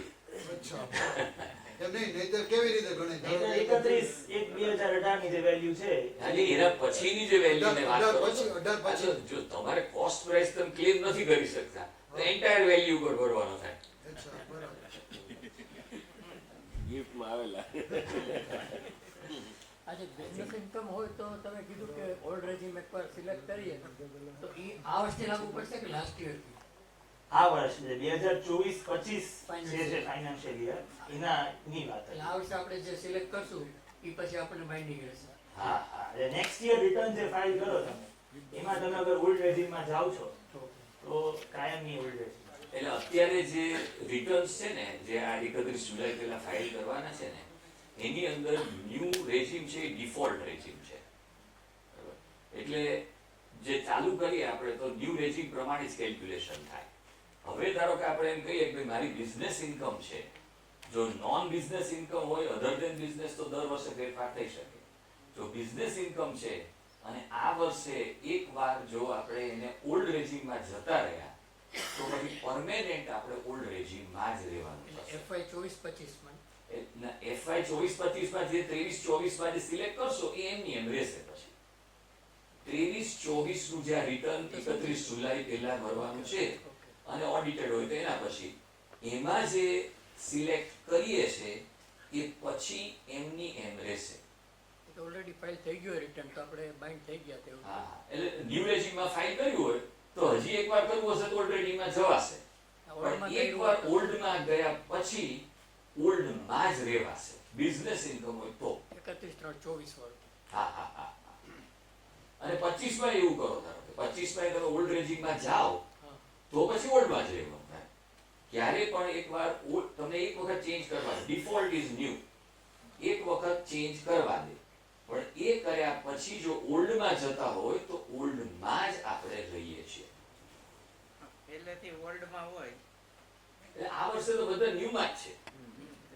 Default is new. હવે તમારે એમ કહ્યું કે ના મારે ઓલ્ડમાં જ જવું છે તો તમે ઓપ્શન એક્સરસાઇઝ કરો છો. અને એકવાર એ ઓપ્શનમાં ગયા તો પછી એ ઓલ્ડના ઓલ્ડમાં જ રહેવું પડે. એટલે ફાઇનાન્શિયલ 24-25 ઇવન 23-24 અત્યારે આ વર્ષ જે રિટર્ન ફાઇલ થાય છે એમાં પણ ન્યૂ રેઝિમ ડિફોલ્ટ છે. એટલે એ તમારે ચેન્જ કરવી હોય તો એકવાર ચેન્જ થાય બિઝનેસ ઇન્કમમાં, પછી બીજી વાર ચેન્જ કરવાનો ઓપ્શન નથી મળતો. અચ્છા, જેમાં રહ્યા એમાં રહ્યા. ન્યૂ હશે તો હજી ઓલ્ડમાં જવાશે જ્યારે જવું હશે. જે રેસિડેન્ટ ન હોય, ઇન્ડિયન સિટીઝન ન હોય અને અહીંયા રહેતા પણ ન હોય અને અહીંયાની ઇન્કમ ઉપર એને ટેક્સ જે રિટર્ન ફાઇલ કરતા હોય તો ત્યાંની એસેટ્સ દેખાડવાની જરૂર નહીં ને. અહીંયા રહેતા ન હોય અને સિટીઝન અહીંયા ખાલી રેસિડેન્ટ ઇન્ડિવિજ્યુઅલને જ ત્યાંની એસેટ્સ દેખાડે. એક્ઝેક્ટલી. અહીંયા રહેતા જ ન હોય તો કાંઈ નહીં. હવે એક બીજો મારે પૂછવાનું કે માનો કે આપણે ઇન્ડેક્સ નીકળી ગયો લોંગ ટર્મ કેપિટલમાં, તો મારે મારું મકાન હોય ને મેં મકાન વેચ્યું અને સામે મકાન લઉં તો બે માર્ક મળે કે ન મળે? હા, એ મળે છે. એ મળે છે. પછી એમાં કેપિટલ ગેઇનનું કોઈ ગેઇન છે કાંઈ નથી. એમાં જે સેક્શન 54 છે ને એમાં જેમ છે એમ જ છે પ્રોવિઝન્સ.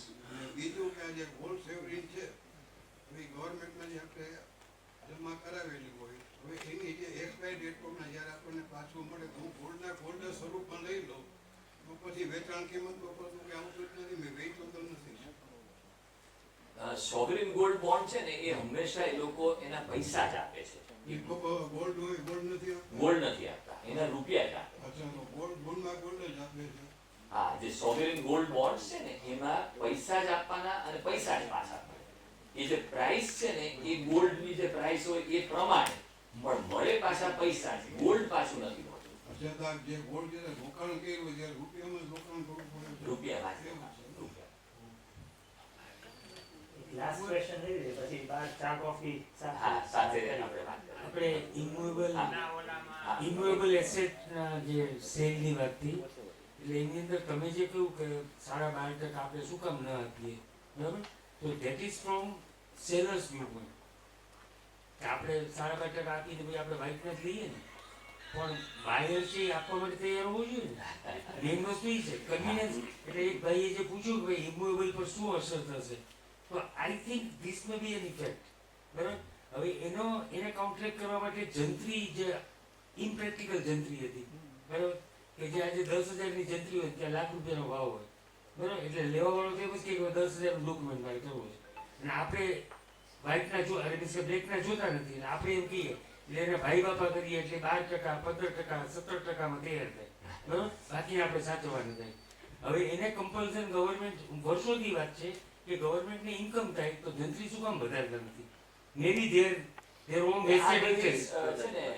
એક પછી એક વસ્તુ, આ બધી વસ્તુઓ છે ને એ લોકોની માઇન્યુટ અન્ડરસ્ટેન્ડિંગમાં છે. એટલે આપણે જેમ આપણે વિચારીએ ને કે એ તો તમે કહો છો બરાબર છે. તમે because see you are looking at things from very purity, પણ હું તો પ્રેક્ટિકલ છું. આ પોલિટિશિયનોને આ પૈસા બધામાં ઘૂસતા હોય, બરાબર, અને એટલે થતું હોય. Let us be practical, let us be hard truth જે છે એ છે. એટલે જંત્રી વધારતો હોય કે અક્કલ નથી એટલી કે જંત્રી આજે આપણે વધારીએ. હવે વધારવા ચાલુ કરી છે અત્યારે, but it has to be in parity with the market value, બરાબર? જ્યાં સુધી. અચ્છા, હવે એમાં શું થયું છે કે એ બ્લાઇન્ડલી કરે છે કે અત્યારે સિટીઝમાં જેવા ભાવ ઘટ્યા છે એમાં જંત્રી વધારે છે. એટલે અહીંયાની બરોડામાં મારો ફ્રેન્ડ છે ઓર્થોપેડિક સર્જનની હોસ્પિટલ છે, એને દાંડિયા બજારમાં વેચી અત્યારે, બરાબર. તો એને વેચી તો એની જંત્રી વેલ્યુ જેટલી વધારે છે કે એને એકચ્યુઅલી પૈસા એટલા આવતા નથી. તો એ શું કરે માણસ?